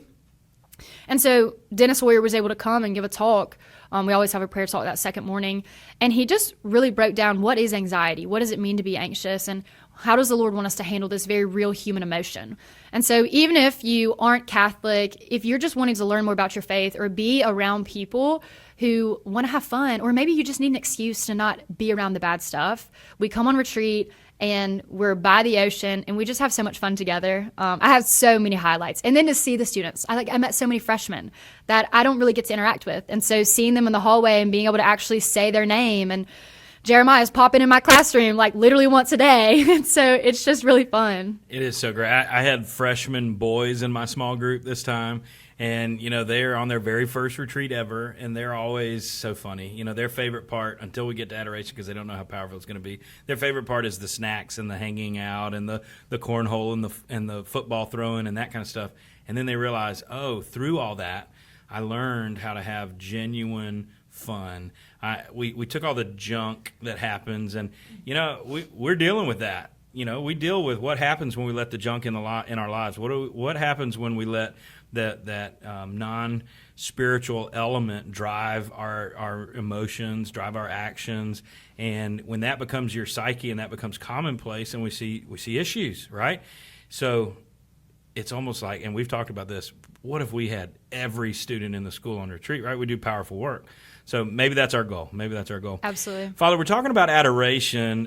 Talk a little bit. We've got folks who don't know much about adoration, but maybe you have an experience in your life that was powerful through adoration, or what you've experienced bringing adoration, 3 days a week at St. Bede, and now to the students at Montgomery Catholic, that powerful impact. Share an anecdote or two about that experience. Yeah, I think just first off, like adoration, it's adoration of the Blessed Sacrament, the Eucharist. So as Catholics, we believe that Jesus is truly present, body, soul, blood, and divinity in the Eucharist. And so we have opportunities where we take Jesus and place him in a monstrance, where he's sort of placed on a throne and adored. And so we as his children, as his sons and daughters, have the opportunity to adore him in all of his glory. And personally, I've just found that in prayer, like being placed in the presence of Christ, that there really is a difference, that you can feel Christ's presence in the room. And it's very different to feel his presence and pray with him as opposed to just kind of like at home or on my porch, when I'm doing morning prayer or something. But to actually sit in his presence is a very different thing. And so I found, when I was growing up as a kid, going on retreats, that having adoration was always this moment of a profound sort of encounter with Christ himself, as opposed to me feeling like I was just kind of sitting there doing my own thing. My own sort of discernment, even to the priesthood, happened or was started in front of the monstrance, in front of Jesus himself in the Eucharist during adoration, and that was sort of the catalyst that even got me here. So moms, dads, grandparents, you hear it. You need a catalyst. You need a nudge for your grandsons and granddaughters' religious life, and really just to live a holy life. Our vocation, our call from God, is to live a life that's holy. Adoration's a great opportunity for that. So find opportunities to be in front of the Blessed Sacrament. Next week we need to have you guys back. Let's just do like 22 minutes, John 6, Bread of Life discourse. We'll keep it real light. What do y'all think? Yeah. All right. So, guys, if you want to hear more about this, talk to your students. If you're a parent, ask your kids, are they going to the campus ministry events? Ask them about theology class. This is the hardest thing that we do at Montgomery Catholic and the most important. So most fruitful. It is super fruitful. And it only happens with you guys. So thanks to you guys, Lauren Hoyer, Tom Riello, the entire theology department, Joe Wilson, you might be listening out there. What Patty Secor and Kelsey are doing in the middle school, every one of those amazing elementary teachers, our faith-filled principals, everybody. It's amazing. All right, so before we go, you guys get to be you guys get to be asked some questions here, and rapid fire. First thing that comes into your head, we're going to get to know you a little bit. Everybody who comes on, all the students love to do it, and you're going to get to go first, Father. Are you ready? Sure. All right, here we go. So this just allows folks to get to know you. All right, middle name? Jefferson. What's your favorite cereal? Sounds like a Social Security quiz. My favorite cereal is Cinnamon Toast Crunch. Nice. Favorite ice cream? Bluebell chocolate chip cookie dough ice cream, bar none. Wow. Yeah. Bluebell only. Shout out to Sylacauga. Yep. All right. You're going to sit down on the couch and binge a television show. Your first choice would be? The Office. The Office. I love it. Favorite movie of all time? Mad Max Fury Road. Ooh, wow. Yeah. What's a movie that everybody else likes that you just can't stand? Oh. I don't have an answer for that. I love it. So, Agnes, you better be thinking. All right. No. She'll be next, but she's going to get similar questions, right? All right. Favorite candy bar? Snickers. How's it not Snickers? Yep. Or Reese's. That's appropriate. Nah, Snickers is better. Dream car? Dream car? Ooh, man, things one that you shouldn't runs. ask a priest. Thank goodness. As a priest in Montgomery, I figured it would be Subaru. I didn't know. No, I'm a Hyundai guy right now, actually. Honestly, a Toyota. I would love a Toyota. Okay. Hey, run them into the dirt. Yep. Favorite saint? St. Joan of Arc. Last book you read? Sanderson, The Way of Kings by Brandon Sanderson. That is awesome. Yep. And if you got to go on vacation anywhere in the world, where would you go? Anywhere in the world. Probably Orange Beach, because it's awesome. Beach. It's awesome. Very good. All right, a round of applause for Father Joseph Schultz. And now, taking the microphone, your 11th grade theology teacher. I'm hoping campus these are minister, different questions. Agnes Armstrong. Are you ready? So usually I get to ask the kids, what's your favorite class? Ooh. And I'm just going to tell you. I can throw back. I'm going to tell you there are definitely some Miss Armstrong's theology classes. You're sucking up. Shouted out here. All right, so you're a product of Montgomery Catholic, Yes. so we're going to ask you a couple of Montgomery Catholic quizzes or questions. What was your favorite class when you were in high school? Honestly, all I remember is Riello. Okay, and so I was going to say, what's your favorite teacher? We'll just say Riello, double Sure. down. I love it. Favorite high school memory? Probably the March for Life, Snowmageddon. Oh, Snowmageddon, that was a good one. Justin was there. We could do a whole show on that. All right, favorite television show? Prison Break. Oh, nice. Favorite movie? Ooh. Oh, I'm a sucker for any sports movie, so we'll just go maybe Wear a Marshall. Oh, I like it. Very good. If you had to go to the mountains or the beach? Recently, the beach. Oh. It used to be mountains. All right. I'm changing. And would you rather own an RV or a boat? Boat, all the way. All the way. Favorite candy bar? Reese's. Guilty pleasure, drive-through restaurant, late night? Chick-fil-A, but I'm for sure getting a cookies and cream milkshake. Okay. All right. Early morning, I've got to get something also drive-through. What's your go-to breakfast? Well, Starbucks, but for the coffee. Food, not that great. Food, Chick-fil-A. Still Chick-fil-A. My goodness. You must make more money than I know. Every time I look at Chick-fil-A, they take $20 out of my wallet. Not to mention Starbucks. That's Father Connor's influence. Father Connor's influence is Chick-fil-A. 2 breakfast bowls. All right. Last one. Favorite saint?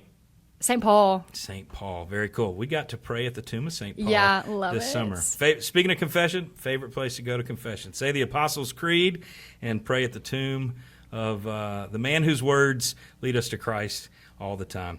All right, ladies and gentlemen, you have been with us on your iTech, the Institute for Total Eye Care halftime show. This has been Father Joseph Schultz and teacher and campus minister Agnes Armstrong. I'll be back live for the second half with Deacon Mike Costanza right after this. We want to thank our greater Montgomery Catholic community who have helped make this broadcast possible. And now, for your family and alumni roll call sponsors. The Aaron family, Megan, class of 2015, Riley 2017, Mitch 2019, Catherine 2023, and Claire, class of 2028. Ben and Elena Barranco, class of 2002, Joan and Barry Cavan, Austin Cleghorn, class of 2021, James Cleghorn, class of 2016, Lainey Cleghorn, class of 1986, Steve and Marcia Hitson Davis, Stephen and Charlotte Deep, class of 78 in memory of Michael Deep. From our first AD, Dean DeLongchamp and his family, Mike 1987, Michelle 1990, and Melissa 1995. Go Knights. De Jesus Donahue family, Catherine and Matthew Donahue 2012, Christopher 2018, Carlo 2021, Mary Leet Edgar in honor of the class of 1957, Alan and Julie Emerson, class of 2000, Mary and Jim Forsyth, Sean and Laura Feely, class of 2006, the Gonzalez and Saldi family, Francisco, class of 2017, Ezekiel, class of 2019, Inez, class of 2021, and Angelise, class of 2022, Rick and Joey Harris, Helen and David Hayden, the Latham family, Bob and Bonnie McLaurin family, Mike and Carrie Moore, in honor of their son Zach, class of 2019, and Sean, class of 2020, Christine and Mickey Knoll, class of 1991, Jason and Tisha Rhodes, in honor of Hayden Rhodes Howell, Brian and Jennifer Rogers, Mark and Diane Schultz, Teresa and Greg Trelaw, Ricky, class of 2019, and Amy, class of 2023, Brad Walker, class of 1976, in memory of Coach Arbin. If you would like to be part of our Montgomery Catholic Knights roll call, visit montgomerycatholic.org/broadcast to join the team. Thank you, and go Knights! For 150 years, Montgomery Catholic Preparatory School has believed in educating the whole person. Rooted in academic excellence and grounded in faith, we're preparing students not only for college, but for life. With a rigorous curriculum and small class sizes, our students receive personalized attention from dedicated and passionate teachers. Whether it's in the classroom, on the stage, or on the field, Montgomery Catholic students strive to reach their God-given potential. At Montgomery Catholic, we also know that true success goes beyond academics. Faith is at the heart of everything we do. We nurture not only minds, but souls, guiding students to live out their values with integrity and compassion. From K-3 through 12th grade, we offer a supportive, faith-filled environment where students can grow spiritually, morally, and intellectually. Montgomery Catholic Preparatory School, where faith and academic excellence come together. Visit montgomerycatholic.org to schedule a tour today and discover a place where your child can thrive. Montgomery Catholic Knights football is on the air thanks to our business sponsors. Montgomery County Probate Court, Judge J.C. Love III, Montgomery County Sheriff's Office, Capitol and Colonial Trailways, Dirk's Filet and Vine, Dr. Brian Killey Podiatrist, Hoops League, Houston Clinic, Dr. Lee Murphy, and Warren Averett CPAs and Advisors. Thanks to our Montgomery Catholic community for supporting these generous sponsors.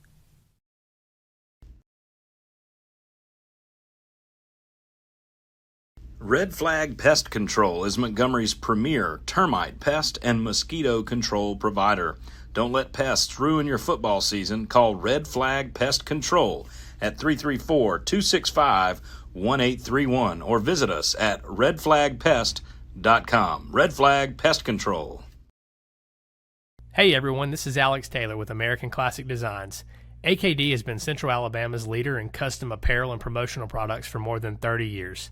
From event-specific t-shirt designs, embroidered corporate logos, or promotional pieces to help spread your brand awareness, our team is ready to help. AKD also powers online customizable stores that both spread school spirit as well as fundraising for an important cause. Call us at 334-277-8433 or visit our website at goakd.com. AKD, meeting all your needs down to a T. Dogwood is a proud sponsor once again of Montgomery Catholic football. Hi, I'm Brian Harris, owner of Dogwood, based right here in the Montgomery area. Who are we? Dogwood is your organization's outsourced marketing solution. We can supplement your current marketing staff or be your marketing department as a whole. We have a staff of experts so you don't have to. Want to check out our work? Visit montgomerycatholic.org or holyspiritmgm.org. Ready to talk? Visit dogwd.com. dogwd.com.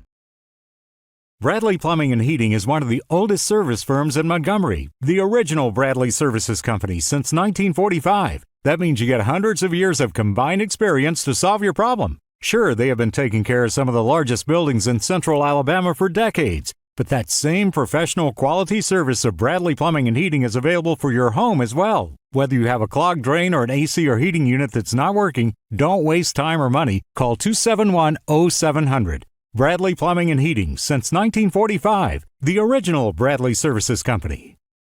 Attention fans. As you watch your team march down the field, remember AmeriFirst Bank is here to help you march toward your financial goals.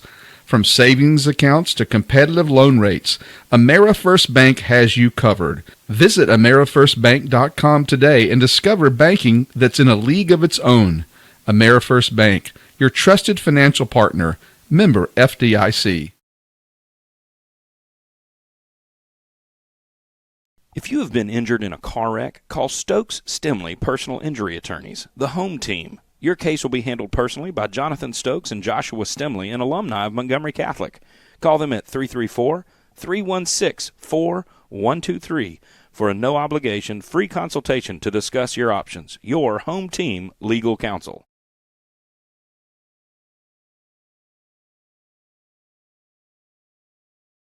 Right, I tell you what, I got a little distracted there at the kickoff.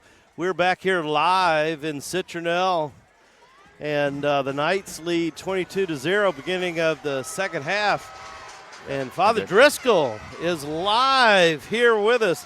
Hello, Father Driscoll. Hello, Deacon Mike. Good to be here. Good to be here. We were having a little fun, a little too much fun over there. That's the truth. Behind the band. Visiting and talking and catching up about old times in Montgomery, as that was Josh Harriel, who is the team leader for rushing with a nice little gain. 2nd and 6 here. It brings back Kingston. Throws on the far side. Number 6, B.J. Bedgood, the leading receiver. And he shows why. And he shows why. Absolutely. 84 yards a game in receiving, BJ has, leading the team. So, Father, tell us, where are you at these days? You're in Mobile. I'm at St. Dominic, and it was probably about a 50-minute drive up here. And I actually parked at St. Thomas Aquinas, just down the street, a couple blocks down the street. Father Coggins a parish. He was generous enough to let me keep my car there. So that's nice. And then you just walked over? Exactly. That's exactly right. Josh Harriel takes the handoff right up the middle. Not much gain that time, which brings up 2nd and long for the Knights. So we were kind of talking early in the game. We went for 2 instead of 1 and put us up 8-0 leading. Which was probably a good call. A little cushion now, yeah. A little cushion, and I like the aggressive call, as looking to see if that's Giovanni with a strong arm. But he did strong step up with a flag on the field, laundry on the field. Yeah. So that's probably going to come be back. A hold. You are right, Father. Look at there. Yeah. So holding against the Knights will back us up. Father, that was a nice run. That was Giovanni Hayner, number 11, who came around on the left side.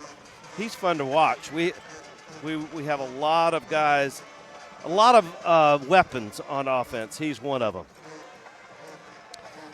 So you say St. Dominic's? Right, that's exactly right. And where's St. Dominic's in relation to something I know about Mobile? I'm going to say it's right off of, how about this? It's right off of exit 1, where I-65 ends and I-10 intersect goes into I-10, so it's exit 1, so the closest one to the.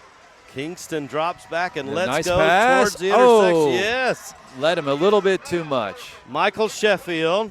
Led him a little bit too much. He was so it there. Falls incomplete. 10-20 left in the third quarter. And so with Justin off being a principal, third quarter brought to you by 3 Squared Technology Group. Brings up third and really long, Padre. We don't see this very often. Nice throw. Nice potential. Yeah, and he's got the first down. He's got the first down and the touchdown. That's it. Looks like it. Look Did at he make there. it? Yes. You call it, Father. Let's did see. he make it? Yeah, there we go. He did. He did. And Arms that are up. was Arms J.J. Williams, number 4 for the Knights. Touchdown. Very nice. Very nice. Father Driscoll, you brought us good luck. How about it? And 6 points. So 28-0 here in Citronelle. We were talking, this is quite a nice facility here. Very nice. It really is. So have you been here at this stadium before? I've only been here one time, and this was not to the stadium, but to St. Thomas Aquinas. Ironically, it's about 20 years ago because their parish burnt, their building burnt down, their church burnt down, so they built a new one, and Archbishop Lipscomb was dedicating. It's my last time out in Citronelle, so good to be back, especially with the Knights up 29-0. J.P. Costa adding it on, extra point. Good for that. Stokes and Stimley brought you that extra point, made it 29-0 here. Third quarter brought to you by 3 Squared Technology Group. So what's the latest at St. Dominic's? I'm going to think what's going on. Well, do you have a deacon there? We actually have 2. And who's stationed there? Deacon Alden Ward and Deacon Wiley Christian. I got you. Yeah. Christian, that's a good name for a deacon. It is indeed. And we have, I know Deacon Pope. That's a pretty good name for that a deacon. That's pretty the tough one to top. Exactly, that's true. That's Going to see him Thanksgiving now, week. He's at Christ the King, is that right? He is okay. With Crimmy, is that right? Yes. Crimmins or Crimmy? That's exactly right. That's exactly right. And yeah, they do a great job there. That's where. What are they doing over here? We got to pay attention. I get distracted. So the Knights are going to kick off. Yeah. Father Connor Plessila is there. You know, he was at St. Bede's for. We got him for 4 years. That COVID kind of extended him a little bit. Yeah, so that was nice, years. and I was really happy. He's doing a great and the job. marvelous work he did with the volleyball team too. That was great. Absolutely. Yeah, I think he's doing that at St. Michael's now. That's great. As the Wildcats field the ball at the 20, come out to about the 30-yard line, push it back a little bit. Yeah, they didn't get him down though, did they? No, they did not. They did not. So that was their number 13 for the Wildcats, putting up quite a fight. Kervin Noyd, a 10th grader, strong young man. So the Knights here, third quarter, leading 29-0. And we were kind of talking, Father, about so the 2 other teams that are playing that the winner of we're going to play. Let's see. So UMS is playing tonight against. No, I'm sorry. Williamson and Central of Clay County are playing tonight, and and that was an away game for Williamson, which is a tough commute. That's about 4 hours from South Mobile County up to near Sylacauga. That's exactly right. So last I heard that the Central of Clay County was winning that game, and my guess is they were probably odds-on favorite too, since their home team. We're going to try to get a score. There, she's looking it up. So Central of Clay County 24-0 at halftime. Wow. Yeah. So you know what we saw? We ate at. And UMS is close game, and a third quarter 7-6 UMS and Andalusia. Now that surprises me, but because UMS is usually pretty good at home. So we play the winner of Williams and Clay County. Looks like it'll be Clay County. Williamson, yeah, exactly. Probably Clay County. What's going on here? Well, evidently we moved or they moved, and but we're going to move 5 yards one direction or the other. Let's see what the indication is. So the Knights are clapping, and the Wildcats are backing up. So they must have moved. Instead of second and about 7, it'll be second and 12. So I believe the way it's going to play out, we'll confirm a little later on, but I believe, Father, we'll be at home next week because of who's traveled most recently, et cetera. Right, yeah. And we were talking earlier, not to get too far ahead of ourselves, but if we end up playing Viger out of Pritchard, that'll probably be a home game too, which nice run around the side for the Wildcats. They turn it upfield, get back to the original line of scrimmage, and maybe another couple of yards they'll bring up. Maybe they made call about it 8, 3. 7? Yep, 7. Let's do it. Let's call it 2nd and 7. 8:48 left in the third quarter. 3 Squared Technology Group bringing us. We have wonderful sponsors, that help us bring this program. Father, all year, I don't know if you saw or heard, we broadcast the video too of the games this year. That was fantastic. I did. Fun. I really enjoyed that. Thoroughly enjoyed that. It was a good product. I have to say, it took the team of, everybody involved. We went from a team of 3 to a team of 8 as the Wildcats air it out, and the Knights almost bring it down. No flags. Yeah, but there are a lot of boos coming from the other side of the field. No flag. I think they should have been some flags. And possibly. A throw of the hat by the head coach. Not pleased about that. Yeah. Not pleased about that. We were. I don't know tons about it, Father. You help me there. Our defender did turn around, was facing the quarterback, looking at the ball. Yes, I agree. He was playing the ball, not the player. I agree with you. Yes, right. I think that was a good call by the officials. Brings up 4th down, Padre. Okay, and we'll see what they're going to do. They haven't brought out their kicking team yet. Yes, they are. So he's gotten quite a few tries already that's tonight. True. So he's kicking from about the 20-yard line, coming left to right. And let's see who that's back there. It's Ben Michael. We've got a flag on the field for maybe delay of game. But they called a timeout, so we'll go and take a commercial break. I'm here, Deacon Mike, with Father Driscoll. We'll be back after this break. Your next adventure is calling. Avis Car Rentals can get you there. Need a car for your next trip or while your car is in the shop? Brian Bonakowski and Catering lunches since 1998. We Lunch It partners with area private schools to provide nutritious and delicious lunches for students and teachers. A team dedicated to customer service and committed to delivering high-quality food for our school families. We Lunch It takes the worry out of the lunch rush. Let us cater to you. Visit WeLunchIt.com to learn more. A proud supporter of the Catholic Knights and giving you the smile you deserve, visit Dr. Jennifer Richardson at Designer Smiles Dental Studio for routine cleanings to a brighter smile. Designer Smiles Dental Studio on Chantilly Parkway. Visit designersmilesdental.com to become a patient today. All right, we're back. Father Driscoll, Deacon Mike here in Citronelle. The Knights lead 29-0. And President Commissioner Justin Costanza is off doing official school business. Will be back with us in a little while. And Padres looking at the scores. And kind of looks like we're going to be playing Clay County at home next week as they punt from their 20. Ball bounces. Michael Sheffield. Very nice bounce. Oh, my goodness. Wow. How about that? Yeah, down to the 10 almost. Yeah, right at the 10. Right at the 10. Great punt. We'll bring up first down for the Knights here. We're going to move right to left and a little breeze picking up, Padre. Feels good to me, It does. It's a nice change. And both of us need a hat tonight. I'll be glad to share my hat with you if you need now. It's kind of chilly. I'm so glad, though. We get plenty of heat. Yeah, all right, it's a so nice change. Knights are going to grind it down on the ground, I hope, here, Padre. What do you think? Well, they got a bunch of open space in front of them. You don't think they're going to try to air it out, huh? Well, they might. I'd like for them to eat up the clock. Okay. J.J. Williams on the far side. It was a run. You were right. All right, they did run it. Trying to see who that is. Yep, number 7, Josh Harriel, our leading rusher for the year, with a nice gain. Looks like it's going to bring up 2nd and 3rd. Clock rolling, 7:38 here, third quarter. Looking at the sidelines to see the play. Yeah. And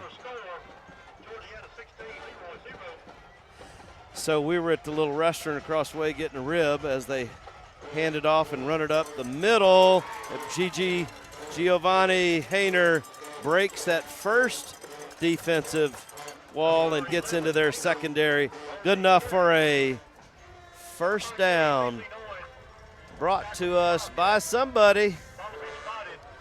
And where is it on there? First downs, but red flag pest control brings you those first downs. And they brought us a bunch this year, Father. As we hand it off again, that's Giovanni Hayner. Oh, Giovanni's got some open room. Call it, Father, nobody, call it. It's Call 10, 5, and there. Nobody touching him. Giovanni. Touchdown. Touchdown, Montgomery Knights. That was about a 60-yard run, I guess, something about that. I didn't. Absolutely. Yeah. Giovanni Hayner got through almost untouched, Uh-huh. and then his speed just took over, and it excites the homestands. It does indeed. 35-0. 35-0. So the extra point, Stokes and Stemley brought to you. J.P. Costa back here to kick. He's been extra reliable this year. The kick is up. What do you think? Comes through again. I think that's it. Yep, and the hands go up. All right, good deal. So, Padre, we're leading 36-0. Knights do. 6:43 left in the third quarter. The smile on your grandchild's face, the beautiful sunset, watching television, or reading a book. These are things we sometimes take for granted, which is why it's important to protect your eyesight. For over 30 years, families in the River region have trusted iTech, the Institute for Total Eye Care, for professional, reliable, and affordable eye care. Make an appointment now to make sure you are protecting your most important sense, your eyesight. iTech, Alabama's premier medical and eye care facility located on Carmichael Court North next to the Cancer Center in Montgomery and on US 231 in Wetumpka. iTech, for the only eyes you'll ever have. All right, Father, little update. Yeah, we started about St. Michael's. I was going to ask you about them before the breaks. They're in Pleasant Grove, which is right outside of Birmingham. And I see. And apparently they're still in it. Yeah. So the Knights kick off. Ball's fielded on the 20, and he put up a fight. He did. But Michael Sheffield came from right field and knocked him down. Ball's going to be placed somewhere out near the 25. Yard line. Yeah, they okay. pushed him back, but forward progress. So call it 23.5. All right, 23.5. Yeah. First down for the Citronelle Wildcats. We'll call it 24. They're all right. Re-putting it, yeah. Clock's at 6:33, third quarter. 3 Squared Technology Group. And Knights with a comfortable lead, but this is a good ball club. Father, we talk every week about loving a shutout. I love a shutout. I know, you do love a shutout. So they hand off to their number 21 who's going around the far side, turn it up. We better not use that word shutout too much with plays like that. So it always stirs them up. It's like they can hear. So a good gain. It's going to bring up second and about 3 or 4. 3 or 4, yeah. For the Wildcats. On about the 30-yard line. We commented earlier, I love the fire truck with the American flag and the that's really end impressive. zone. That's really impressive. So you say St. Thomas by the Sea? St. Thomas Aquinas. St. Thomas Aquinas. Yeah, St. Thomas by the Sea is in Orange Beach. It's by the sea. It is by the sea, Orange Beach. Yeah, Orange Beach. That's right. So we've got some good Catholic Church neighbors right down the street as the Knights get in the backfield and wrap him up. Took 2 Knights, but brought him down. Bring up third down. And I think it's going to be third and about 4. Yeah, Citronelle's an old community. I was on the way in there. The sign said they were established in 1812, 1814. I was just surprised how old that is. We did see that. Yeah. Practically older than the state. I think 1814 is the statehood. That's the truth. 18-something, close there. Yeah, this is a beautiful community. Some nice big homes, and then some old farming community. Well, we came in as sun was setting, and the shadows were long, and the horizon was orange, and it was pretty. I love to see the pine trees, the long needle pine trees against that glowing sky. So they moved. They moved. Jumped on offense. And they are frustrated. It's going to be a long night for Citronelle. So back them up. Instead of third and short, it's going to be third and probably about 7 or 8 for the Wildcats of Citronelle. Yep. Ball's so 24-yard line? All right, 24. Yeah. Kind of back where they started. 24-yard line. So what's going on in your parish, Padre? We're cruising along with our school.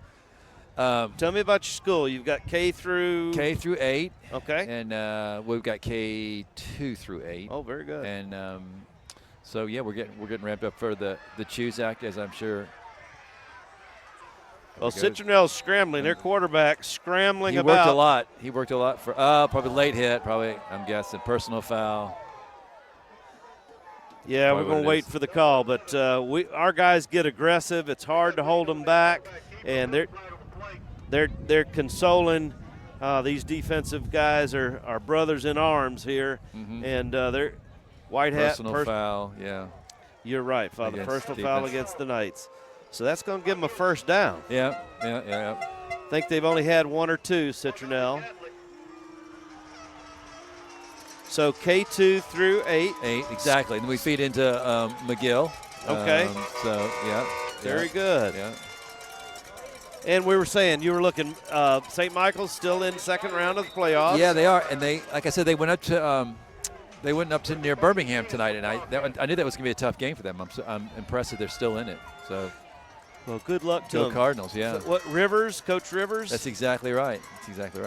I'm not an NFL guy, but I know he's the real deal.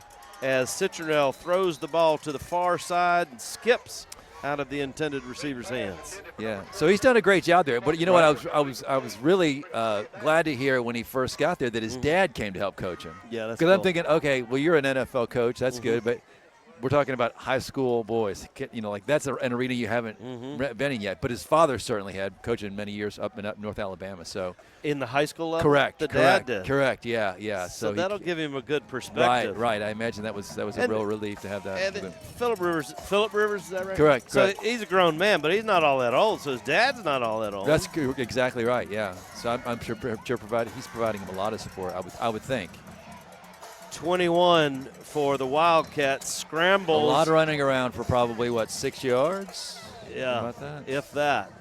So it's going to bring up second and about 7. We've got a good view. We're right out in front of us here. Ball almost to midfield. Yep, 48. Yeah, 48. We'll go with Citronelle's 48. Third, and what are we going to call it, 6? Let's call it 6. Okay. And so let's see. The Knights Hold'em sponsor, AmeriFirst Bank. We try to hold them here on third down. And we've done a pretty good job as their quarterback drops back, looks downfield, airs the ball out. Almost an interception. It really was. Very Who close. was that? Number 0, Charles Chappelle, fully extended. He did. Now, That was a great effort. You know, Padre, it's hard to tell when they get scrunched up 9-0. And their mamas know that we have a hard time seeing, but I believe that was 0. All right, fourth down. So and they're bringing their kicking. They're still bringing the kicking team out. All right. Yeah, I'd be mighty suspect. Okay. You know, you're trailing by 36 points, basically at midfield. Okay, so you think they're going to pull something here, huh? Well, possibly. Never know. Possibly. Okay. Never All know. right. Okay. All right. So clock 3:33, third quarter. We got one by back and whistles before the kick. All right. Brittany's calling delay game. What do you see then?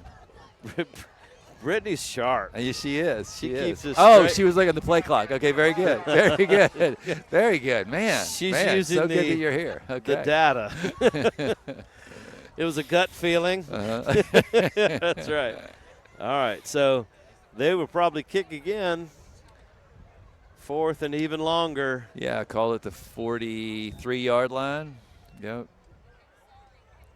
Citronelle's had a pretty decent punter all night long. Done pretty well. As you mentioned, he's got a lot of work. A lot of practice. This punt hits on about the 25 and jumps up into Michael Sheffield's arms, waiting. Oh, my goodness. And he's going. He's got the 40. Call it. Oh, he keeps going. Center field, 40. 30's in some traffic. They're bringing him down at the 25-yard line. My goodness, what a great run. What a great run. You know, he's just transferred in. I forget exactly the circumstances. We had one guy come last year and wait out a year, and we've got one military family. I'm not sure which is who, but Michael's new this year to the team, and he's been a breath of fresh air, brings so much talent to the field. However, there is a yellow flag sitting on the 44-yard line. Brittany, you want to make this call on this? What the flag's about? Brittany's going to probably call a holding against the Knights. Block in the back. Oh, block in the back. That's what she thinks. That's what Okay. she's going to call. Let's see. Oh, yeah, MacGyver over there helping her. Oh, maybe a face mask. We're getting all kinds of – all right, we'll lay odds. All right. Okay. White Hat and the referees are talking out here on the 43, and we can speculate all night, but the Knights, either way, are ready to take over. Leading 36-0, we're deep into the third quarter, 3 minutes and a few seconds left here. We're in Citronelle, second round of the playoffs, and we don't count our chickens before they're hatched, right. but kind of we're in looks pretty good shape. Kind of looks like we're going to play in the third round at home. Oh, I was going to say what was the name of the little rib place? Ribs. Golly. Yeah, it's got a clever little name. It's right across the street, and we ate some ribs, and we were in there, and say it again. A Grill-a-Billy. A Grill-a-Billy. So okay. they served up some good ribs. But we saw a fella, a coach-looking guy, and he had a Clay County High School Oh, he's doing a little shirt or scouting, jacket. huh? Oh, yeah. Definitely. Okay. Did you have a conversation with him? We didn't. Okay, We didn't figure out what his shirt meant until we got about 100 feet away. Okay. And Justin said, oh, we should have. And Yep. we looked for him, but he was kind of killing time. Knights, 1st and 10 on the 40. Hand off the ball, and they're going up the middle. That's Josh Harriel, number 7. You know how you can tell? Because there's 2 defenders being carried downfield. It's true. Good for the first down, Padre. 0 and number 50, 9 and number 54, right. Both taking them both down there. Yeah. Josh is a great runner, strong, and doesn't get tackled easily. So on Citronelle's 29-yard line of 1st and 10. Third quarter, 3 Squared Technology Group, big supporters of all things Catholic, bringing you third quarter. Josh Harriel, The number I 18. thought. So what happened there? I missed it.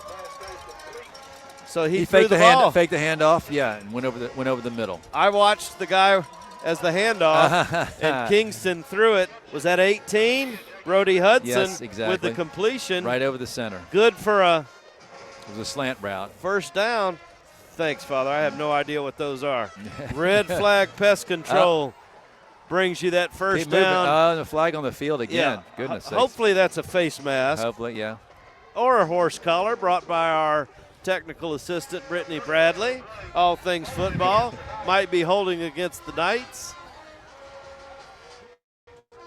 We're going to call it penalty roulette from now on. That's the truth. We have no idea. And they are bringing it back. Looks like 10 yards. Ugh.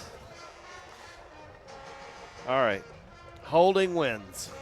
Holding against the Knights, backs us up, puts the ball on the looks like 25 yard line. right. Citronelle 25-yard line. That's exactly right. Minute 42, clock rolling. No backs in the field. Clearly a pass. He's lot of looking time. Lot of downfield. time. He is. And number 4 into the end zone. And a flag. Oh, and a my flag goodness. again. I'm going to guess that's going to be holding on 12, but we'll see. J.J. Williams. We'll see if that's it. Nice throw and catch, and took it on into the end zone. But as we saw, they're late and unnecessarily. We did something wrong, and it's going to cost us the points. And let's see what the indication is here. They're going to mark it off 5. Yeah. Okay. Block in the back? Block in the back, yeah. All right, block in the back. Right in the corner, yeah. So it goes from a touchdown to being on the 14-yard line, Citronelle 14-yard line. Is that first down again? It is. It All right, is. replay first down. Got 3 wideouts on the far side, 1 on the near And side. we still have room to get another first down, so it's not first and goal. Giovanni in late in the backfield. Soul back in the backfield. And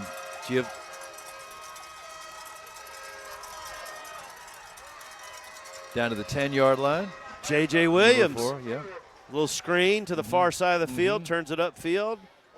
Gains about, really hard to tell at this slant, maybe a couple of 3 yards. They're going to hustle up. No, they're going to let the fourth quarter, let the clock go down, so we'll be in the fourth quarter. So we'll take a little break here, and Father Driscoll and Deacon Mike will be right back. 3 Squared Technology Group is a proud supporter of Montgomery Catholic, providing exceptional IT industry solutions with impeccable customer service and attention to detail since 2016. 3 Squared takes pride in offering real IT solutions for clients nationwide. Visit their website at 3squaredtechnology.com. That's the number 3, squaredtechnology.com.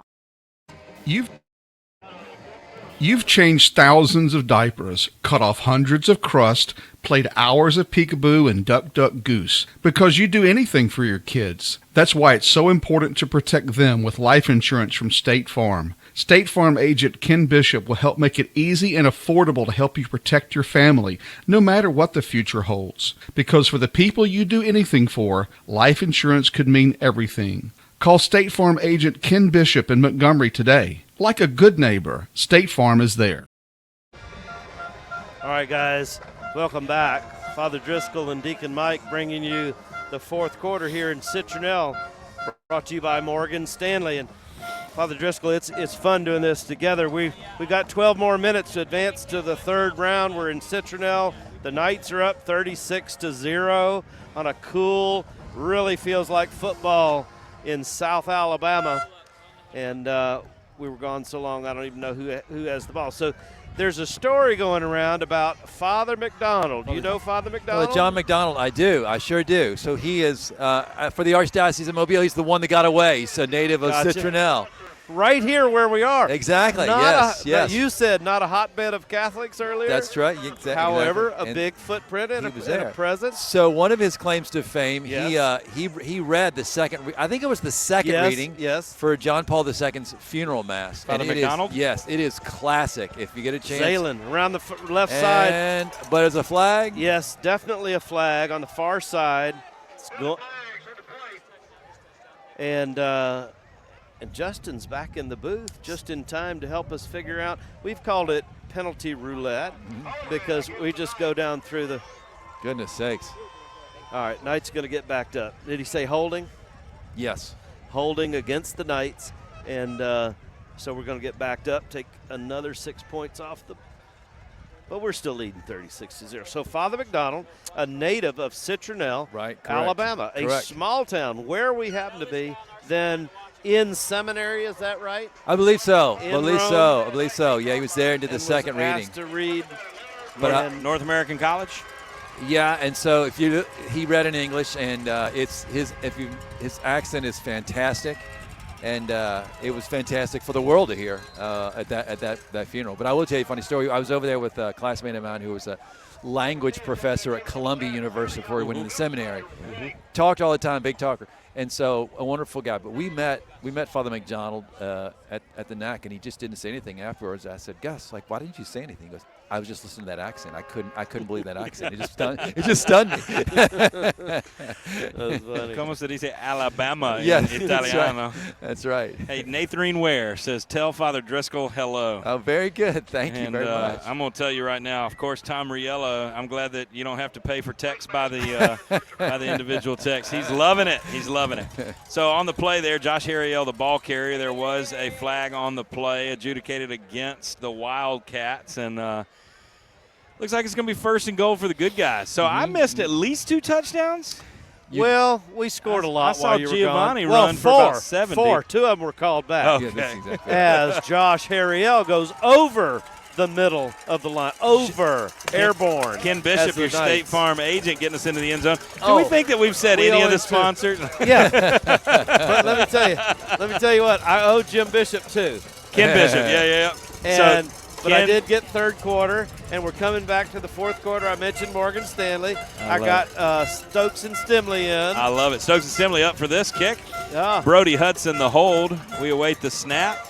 I believe that's a Gaskin. And offsides look at there. The home team. Come on. You know what we do when this happens, Father? If it really is against Citronelle, then they'll push us forward and we go for 2. We've seen it several times. Say that again. If it's against in Citronelle, I got you. Okay. We go half to the and then we'll go for 2. And then we go for 2. Okay. And I believe however, they're lining it up. Now here they go. Yeah, they're moving. you're right. They're moving. But they're going to kick. Well, anyway, we've done it a bunch in the past. When the penalty's there. Okay. Yep. Okay. I don't think we don't need all the points right now. 42-0. That's right. 3-squared technology. Oh, my goodness. We're gonna That do it guy again. just needs to sit down. down. Come on, raise the roof. Let's go for 2. The same one. Look at see our lines asking for it, Justin. They want it. They want it bad. The big guys want to get in there and do it. So 42-0. Your 3-squared technology group, third quarter, looked like it was exciting. Oh, it was. It was a lot of fun. And here we are in the Morgan Stanley fourth quarter with 8:21 to go, and I got to spend a little time with the fans. Oh, nice. So I That's good. got cornered by Kick a is couple up. of moms, Kick is Stokes and Stimley. Kicks for 1, and we've got it. 43-0 your score. And Brittany, do we need a word from our sponsors? We're good. We'll stay right here. But I got to be down there amongst the fans, and they want 2 things from tonight. Any guesses based on the ambiance, the experience? For our stuff? For next week. What do our fans want? I know next one of week? them. I know one of them. Yeah. I think. Well, fireworks. Yes. That's Okay. the one I They're know. loving That's the impressive. fireworks. That's the impressive. second I one know is what actually doable. The train horn? Oh, now that I like that. It isn't bad. It I isn't love bad. trains. It's better than. Yes. These are our moms. I love you guys, but Yeah. the air horn is hard on the radio. It's hard on the radio. Right. No, the fire truck with the flag. Okay, Oh, let's we do mentioned that. Yeah, we Isn't that mentioned cool? that. That is great. It's So a great I- touch. you Yeah. know, So we might know Assistant a fire Chief, Assistant Chief Costanza. Yeah. If that you would be guys are beautiful. awake on a hunting weekend, that would be pretty cool. No, that would. That absolutely Overnights, Jim, get the ladder out. Here are the Little Donkey Mexican Restaurant kickoff. Inside the 10, we don't see that too much. Oh, and how about ow. Cam Miller, an absolute machine. Miles Cotchery at the scene of the crime as well. And a host of nights. well, a host nights, Andrew Knoll as well. I almost said Will. My goodness, where's Mickey when you need him to make sure that I get it right? But Andrew getting so in there Justin, as well. Father and I have already been talking about how much we love a Shutout. absolutely. Yeah. So I'm getting excited 43-0. now. Deacon dude does love a shot. What do you think in that first quarter? No, it was about 6 minutes before the half when they picked the ball up and ran it 90 yards. Oh my And goodness! then it got thankfully called back. it Got called back. And the only thing, we weren't worried about losing. We were worried about the shutout. Yeah, that's right. And I will say this. I don't want to sound when you're worried about the presumptive. shutout, you're in pretty good spot. Okay, I don't want to sound presumptive. First half, we were worried about winning. You never know. It's always football. You got to play four full quarters as they take a timeout. We'll do the same. Designer Smiles Dental Studio brings us a timeout. 7:20 to go in the Morgan Stanley fourth quarter. Montgomery Catholic leads 43-0. Your next adventure is calling. Avis Car Rentals can get you there. Need a car for your next trip or while your car is in the shop? Brian Bonakowski and Scotty Parrish at Avis Car Rentals are ready to get you where you want to go. Visit avis.com for your special offer. Get that up. Visit El Taco Shop, Montgomery's ultimate destination for authentic Mexican cuisine. Family-owned El Taco Shop takes pride in using only the freshest ingredients and time-honored recipes to bring you the true flavors of Mexico. Check out our menu at eltacoshopal.com. I love it. We are back. We're taking selfies with Father Driscoll. Yeah. St. Dominic's Parish, if you're from Montgomery, that's not an unfamiliar name. Is your dad listening tonight? No, unfortunately, he's not. He's probably in bed right now. I hope he is. Yeah, Justin, I at was 95, he probably is. Yeah. I saw Mr. Driscoll the other weekend on a Sunday bringing communion to a neighbor of his. Shout out, Larry. If he was awake, he would be listening. On Yep. Friday night, the Yep. Wildcats pushed out of the near boundary marker after a gain of 5 on the ground. 2nd and 5 upcoming. The only bad part is it should stop the clock. The good news is it's 42-0. And So it's it not keeps stop- it keeps so running. it keeps running. Okay. 43-0. What's the Excuse rule? me. What is the rule on that? Both great question. We see this a lot. Both coaches have to agree for running clock? Both coaches have to agree. Okay. And a lot of times, obviously, in the second half, you'll see it. And then they may have some stipulations. Hey, we're going to run except for blah, Okay. blah, blah. You can also shorten the quarters. Oh, how does that happen very often? So once that I remember, as the Knights defense pinned them back a 6-yard loss, Joe Pierce in there, Charles Chappelle, and KJ Washington 6:30 now and counting in Morgan Stanley, fourth quarter. Knights lead 43-0 at Citronelle, second round. Once we had the third and fourth quarter, so it's a 12-minute quarter. We've had them reduced to 8 minutes. Okay. No, excuse me. We've had them reduced to 10. We've had them reduced to 8. And once we had them reduced to 6 with a running clock. The second half took, like, in real time, 28 minutes or something silly. We were home on time that night. And that's just the umpire's decision about what he wants to do. So the two coaches have to agree. And the umpire just comes up with a time or however much he's going to take off. If Daniel Veras listens to this afterwards, he's going to be like, oh, my gosh, Justin, I cannot believe you talked about this. Justin, that is not exactly how it happened. Justin, you can't do that. All right, seriously, Daniel, here's what we did. It's similar to this. It is very close. And there's – late flag. Yeah, that's going to be. Little jawing. Yeah. Going to be some talk. And, again, we say this, Deacon Mike, all the time. Father, one of these teams, this is the end of their season. One of the sets of seniors. It's their swan song. And you got to respect that. And I think that's what you can call that. Yeah, it is. Dead ball, unsportsmanlike conduct against Montgomery Catholic. And whether that's verbal or if that's a little aggressive at the end of the play, there's nothing really happening here, guys. You're not missing. We had a 6-yard tackle for a loss. That play would have been about a 2-yard gain, but now with a free penalty, your Avis car rental keys to the game was no penalties and play smart. Well, we just gave them first down. They're on their own 20, 80 yards from fixing the shutout issue that they've got, 43-0 Knights lead. We got some updates. Ramsey is beating Scottsboro right now, and Central Clay beating Williamson 24-6. That's a third quarter score. So that will probably be our opponent next week. If the Knights can hold the 43-0 lead for the next 5 minutes and 3 seconds, Clay County, Central Clay would come to Montgomery Catholic. And did you tell Father what we saw tonight? We did. I heard about that. What's the name of the rib place? Oh, that's Ribsley. The what? Oh yeah, Grill Billies. Grill Billies. Like the Beverly Grill Billies. Okay. Yes.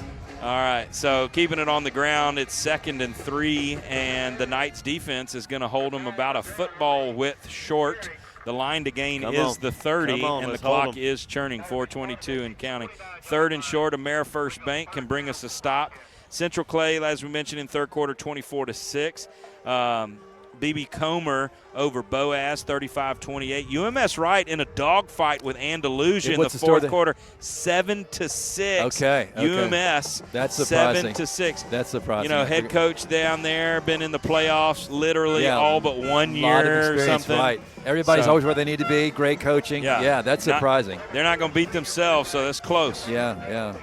Looks like a first down. Justin extends this offensive drive late here in the game by Citronelle. Needed a yard and got about 4 feet. Yep, absolutely. And so the ball is going to be placed on the 33 clock rolling, 3:46. Which is 3 full yards. I didn't think they got very far at all. All the way up. 2 wideouts to the near side. Trips on the far side. And the Knights in major preventative status as they'll hand it off to the right.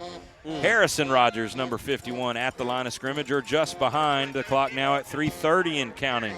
We're getting close to wrapping a bow on this one, 43-0. How about Viger? We have any updates on the Viger? Yeah, the Viger score? That is exactly what we were wanting to see. So Viger is currently beating Eufaula at Eufaula 19-0. That's a pre-halftime score, though. Okay. So if anybody out there is listening or has something better than Max Preps, let us know. Again, Ramsey is winning. Viger is winning, and Central Clay is winning. Williamson, one of the better teams in 5A, could fall tonight to Central Clay. Montgomery Catholic plays the winner of that game at Montgomery Catholic next week if we can hold on for 3 minutes and 11 seconds. And not going too far into the future, but if we did play Central Clay and beat them, Viger would come to Montgomery Catholic. They would. Right? This would be our only postseason travel. Okay, because we both had a home, away, home. That's right. And since we are above them physically in the bracket, right? Okay. Then they would come to us. Okay. Father Driscoll knew that. He was explaining it to me earlier. That's what was the case. This is the priest version of Daniel Veras' knowledge. Okay? Gotcha. 2 wideouts to the near side, 2 to the far side. St. Dominic's sponsoring this second down defensive stop, throwing it in the flats, caught, and breaks the first tackle, which just summons about 3 more nights. Those white jerseys with the very visible black numbers. Excited to get in there is number 37, Frankie Hayner. I'm looking down here at Mom and Grandmom and Dad, excited. And Henry Dixon in the ball game. Yeah, Vicky's down here as well. Foster, if you're at home listening, he's doing awesome playing man-to-man on this outside here. Frankie Hayner. That's who we were just mentioning, okay, 22 also. Oh, Sal Barenko. Sal. 36. There's a flag. There's a flag. Fred Lewis out there. They can't get their jerseys dirty tonight because it's a beautiful artificial turf field. But Night Nation has shown up. So, folks, you're still with us, 78 of you.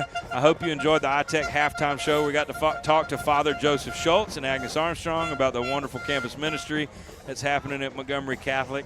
And on third down, AmeriFirst Bank has just pushed, due to the penalty, the Wildcats in the wrong direction if you're a home fan. Speaking of home fans, they're down to about 20% of the original count. They are, yeah. Which they had a good crowd. I estimated about nice 750. Yeah, I'd say we're probably at 1,100 or 1,200 total people in the stands tonight. I think you're right. Crowd. I think you're right. Crowd. Father, we were coming in, and the same guy who told us that we were going to beat them bad told us that we were slated to bring 1,500. All right, looking to throw on 3rd and a quarter mile. Flush from the pocket is the quarterback. The quarterback will actually pick up about 18 yards on the play, trying to get to their own 43, gets to the 39. So it'll be 4th down and 4, a punt situation with 2 minutes and 2 seconds. Let's see if they're gonna. He had to scramble. He did. It was a lot. There's a lot of running for that gain. Yeah, we had a big lineman back there, almost had him. On 39-yard line, and they. Clay Cleghorn is tuned in. I always send him a menu and the line. The two things that we try to control. It was a slow line and the menu. Yeah. And so always doing better. Talking about some potential sweet treats maybe at the Clay Cleghorn concession stand. Tune in next week live on Facebook, or come and eat a sweet treat of your own. Flush from the pocket by 50 goes the quarterback. It was 4th down, and that was a huge 1st down pickup. They will keep the dream alive. We are 76 seconds away. Yeah. And dream alive and clock rolling. And the clock rolling. That's right. And that train horn is legitimate. It is. I like it. I like it. I keep looking for a train. Like you're in an It's SEC a nice bank facility here, and they've been a great host. As the Knights, the ball's on the ground there. Snap, the ball's on the ground. Snap, Number 50's wrapping him up. Garrett Sanford with that's going to be the last play. 14-yard loss. We're at 48 seconds and counting. And we got some good quotes on, Little Engine Broadcasting bringing you the audible train horn tonight. I like it. Terry, we can work out a good rate on that sponsorship. And here come 30 seconds left. 2nd down and 27-ish yards, and we're at 27 seconds and counting. 40 seconds on the play clock. They haven't started it. The Wildcats, in what could be their last play of the season, they trail 43-0 from your Montgomery Catholic Knights. And this will be it. Wanting to pass. Almost tackled in the backfield. Then there's a hold, but let him throw it anyways. It's intercepted. Let's put the exclamation point on Charles Chappelle, number 0, and to Wildcat territory to the 45, and the buzzer sounds. Shoot the confetti, ladies and gentlemen. You can wrap this one in blue and gold. Montgomery Catholic victorious in the 2nd round of the Alabama High School Athletic Association football playoffs. We're headed back home. We'll take on the winner of Central Clay and Williamson, who is up by 2 scores at this point. We got a word from our sponsors, our family alumni roll call, and then we will be back right here for a wrap-up show. Right here, brought to you by Dogwood Media Solutions. So your Dogwood Media Solutions post-game show. We'll talk scores, we'll talk stats, and we'll talk what's new at St. Dominic's. Montgomery Catholic, I'm Justin Costanza. I'm Deacon Mike Costanza. Father Pat Driscoll. And go Knights! Dogwood is a proud sponsor once again of Montgomery Catholic football. Hi, I'm Brian Harris, owner of Dogwood, based right here in the Montgomery area. Who are we? Dogwood is your organization's outsourced marketing solution. We can supplement your current marketing staff or be your marketing department as a whole. We have a staff of experts so you don't have to. Want to check out our work? Visit montgomerycatholic.org or holyspiritmgm.org. Ready to talk? Visit dogwd.com. dogwd.com. We want to thank our greater Montgomery Catholic community who have helped make this broadcast possible. And now, for your family and alumni roll call sponsors. The Aaron family, Megan, class of 2015, Riley 2017, Mitch 2019, Catherine 2023, and Claire, class of 2028.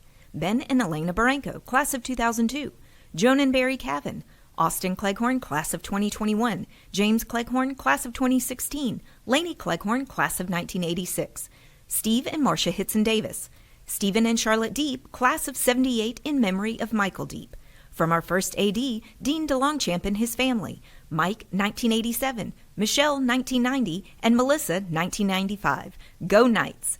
De Jesus Donahue family, Catherine and Matthew Donahue 2012, Christopher 2018, Carlo 2021, Mary Lead Edgar in honor of the class of 1957, Alan and Julie Emerson, class of 2000, Mary and Jim Forsyth, Sean and Laura Feely, class of 2006, the Gonzalez and Saldi family, Francisco, class of 2017, Ezekiel, class of 2019, Inez, class of 2021, and Angelise, class of 2022, Rick and Joey Harris, Helen and David Hayden, the Latham family, Bob and Bonnie McLaurin family, Mike and Carrie Moore, in honor of their son Zach, class of 2019, and Sean, class of 2020, Christine and Mickey Knoll, class of 1991, Jason and Tisha Rhodes, in honor of Hayden Rhodes Howell, Brian and Jennifer Rogers, Mark and Diane Schultz, Teresa and Greg Trelaw, Ricky, class of 2019, and Amy, class of 2023, Brad Walker, class of 1976, in memory of Coach Arbin.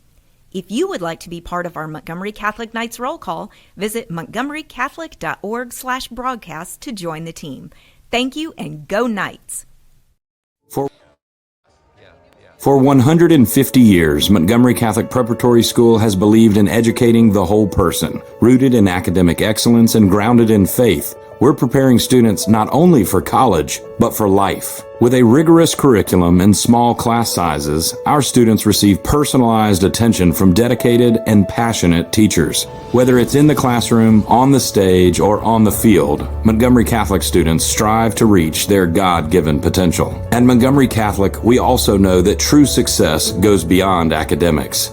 Faith is at the heart of everything we do. We nurture not only minds, but souls, guiding students to live out their values with integrity and compassion. From K-3 through 12th grade, we offer a supportive, faith-filled environment where students can grow spiritually, morally, and intellectually. Montgomery Catholic Preparatory School, where faith and academic excellence come together. Visit montgomerycatholic.org to schedule a tour today and discover a place where your child can thrive.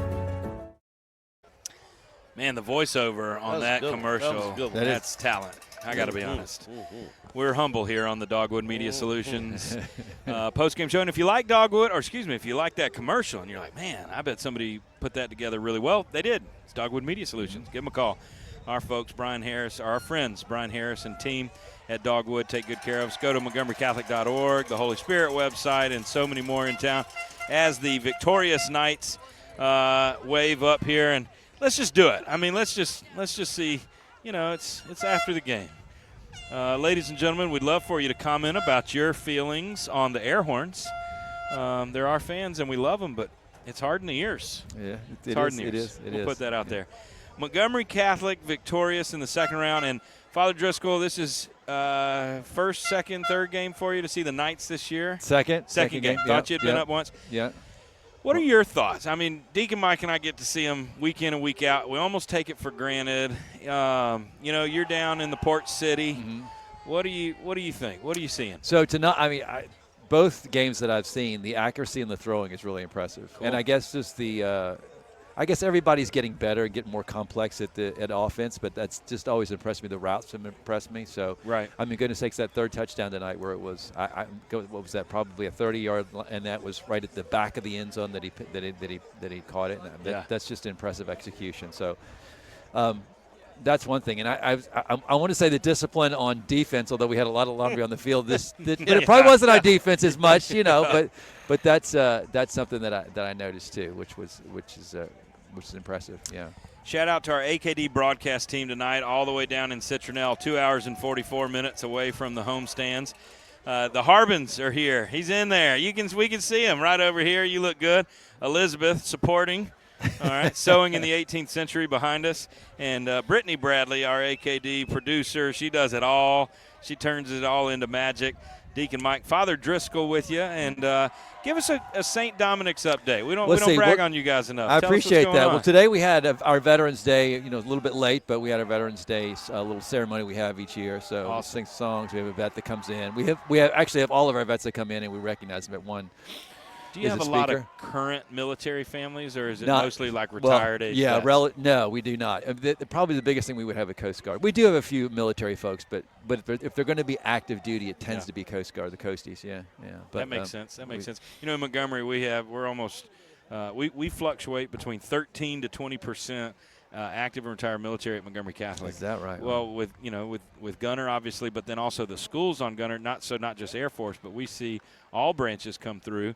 And it's pretty powerful. So Veterans Day stuff at all three schools was really cool this year and every year. Good. Yeah, I'm sure you have a lot of folks show up if you have the vets in active duty. Yeah, a lot going on. Yeah. How many years have you been at St. Dominic's? You've been there 6 years? and counting. That's yeah. right, 6 and counting. Yeah. That's exactly right. Yep.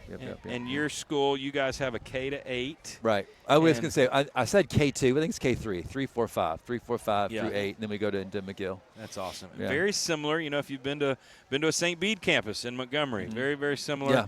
And the same feel. Lori Missioner, your principal, she's a doll. Yeah. You tell her, Google it, Facebook, Montgomery Catholic. She got a compliment, and it's all facts. That's great. That's great. I love our I love our Mobile principals. We get together in early, late winter, early spring, and down at Orange Beach, and it's a great time to be together, share stories, have some fellowship. But yeah, that is wonderful. The diocese got some good folks. All right, so folks want to hear about football. Montgomery Catholic is looking like we are going to play Central Clay County at home. That's right. And Deacon Mike and I were at Grill Billy's, getting a little bit of ribs and a loaded potato, served by Miss Gracie. And we were sent for chicken wings. When you get to a town like this, you can ask the person who looks the most like me where they would eat, and they're going to give you good feedback. And then there was like this 15-year-old, looks like a ROTC cadet working the gate. And we asked, have you ever been to Grill Billy's? Oh, yeah. I said, well, we're going to get some ribs. Are they any good? Well, I don't know. I've never had the ribs there. So what do you get? She goes, oh, the chicken wings are the best. So we walk in, chicken wings, sold out. And I said, is that because they're awesome or you didn't order enough? She goes, oh, no, we sell out almost every day. It's the number one seller. Oh, okay. I was like, well, you need to be Wing Billy's, not Grill Billy's. Yeah. But so all that to say, we're in Grill Billy's. This is actually a football story. Sounds like a fat dude chronicle. We're in Grill Billy's, and in the corner is a coach. And guess what insignia he may or may not have had on? Central Clay County your future opponent. High School. They knew where they needed to be. And so how about that? So it looks like they're doing pretty well. And I say coach, a supporter, somebody who knew somebody with some binoculars. Need to send some eyes. Yeah, exactly. Need to send some eyes. Yep. The Coach Arbin of Central Clay County. How about that? That is exactly right. All right, well, Montgomery Catholic, speaking of Coach Arbin, we've lost some greats this year. Just want to say, we lost this week on Swearing-In Day and Ann Caesar's birthday, November 13th. Susan Roberts passed away. Oh, is that right? So she was my senior government teacher. Okay. And here's a neat tie. I mentioned on Swearing-In Day, which, it's a whole other story. We got plenty of jobs out there for me now. I mentioned if my government teacher could see me now, she would roll her eyes. And I told the county commissioners that I was going to be sworn in with, that story behind the stage, and talking with some of the folks back there and the staff from the Impact. And, hey, Justin, how'd you get into this? And I said, well, the only entree into politics was when I was a senior in high school in government. We had a bunch of debates and fun things like that, and I loved it. And partner in crime, Mary Clark and I at the time would go back and forth in all the debates. We just had a blast. I thought she'd end up in politics and not me in any kind of government position. And here you go. On that day, that was the same day that my senior government teacher passed away. That's why I have on so that. Okay. I hope I didn't send her to the grave shocked that we turned it out. So your Dogwood Media Solutions post-game show had very little football, but it had a lot of Father Pat Driscoll, and that is worth the time and money. We are going to have one more commercial. Oh, sorry. I think she figured her work was done, that you were in politics. Her work was done. That was it. I can go. She could go from this world. That's right. She was holding out. She's up with her late husband and left a couple of great boys behind. But, Miss Roberts, you'll be missed. And, Montgomery Catholic gets a chance to come out and watch some football next Friday night at Montgomery Catholic. Come see what Clay Cleghorn has in the concession stand. Come support the team. Come be in the stadium. Come make some noise, make a big impression on whoever we play. Yeah, so we could have another home game after that, we hope. I mean, we hope so. Yeah. And then the fifth round at the UAB's Protective Stadium. Is that where they are this Birmingham. year? Okay. All right, 31-6, a fourth quarter score from Central of Clay County over Williamson, and so we'll crystal ball that one to mean Central Clay is headed south next week. So we're going to get out of here. The Knights have already had the scoreboard shut off on them. It was a lot to 0, and another. What was it, Mike? Another. Shut up. Yes, it was. 43. Well, I turned my 43-0. brain off already. I'm sorry. All right, well, we're going to get out of here because we got 2 hours and 45 minutes, and appreciate all the folks tuning in right here. Dave Bosco, once again, an honorary member of the AKD broadcast team. You are awesome and one of the best fans out there. 43-0. Be back home next week, not with fireworks, but we'll work on the fire truck. For Montgomery Catholic, I'm Justin Costanza. I'm Deacon Mike Costanza. Father Pat Driscoll. And go Knights. Montgomery Catholic Knights football is on the air thanks to our business sponsors. Montgomery County Probate Court, Judge J.C. Love III, Montgomery County Sheriff's Office, Capitol and Colonial Trailways, Dirk's Filet and Vine, Dr. Brian Killey Podiatrist, Hoops League, Houston Clinic, Dr. Lee Murphy, and Warren Averett CPAs and Advisors. Thanks to our Montgomery Catholic community for supporting these generous sponsors.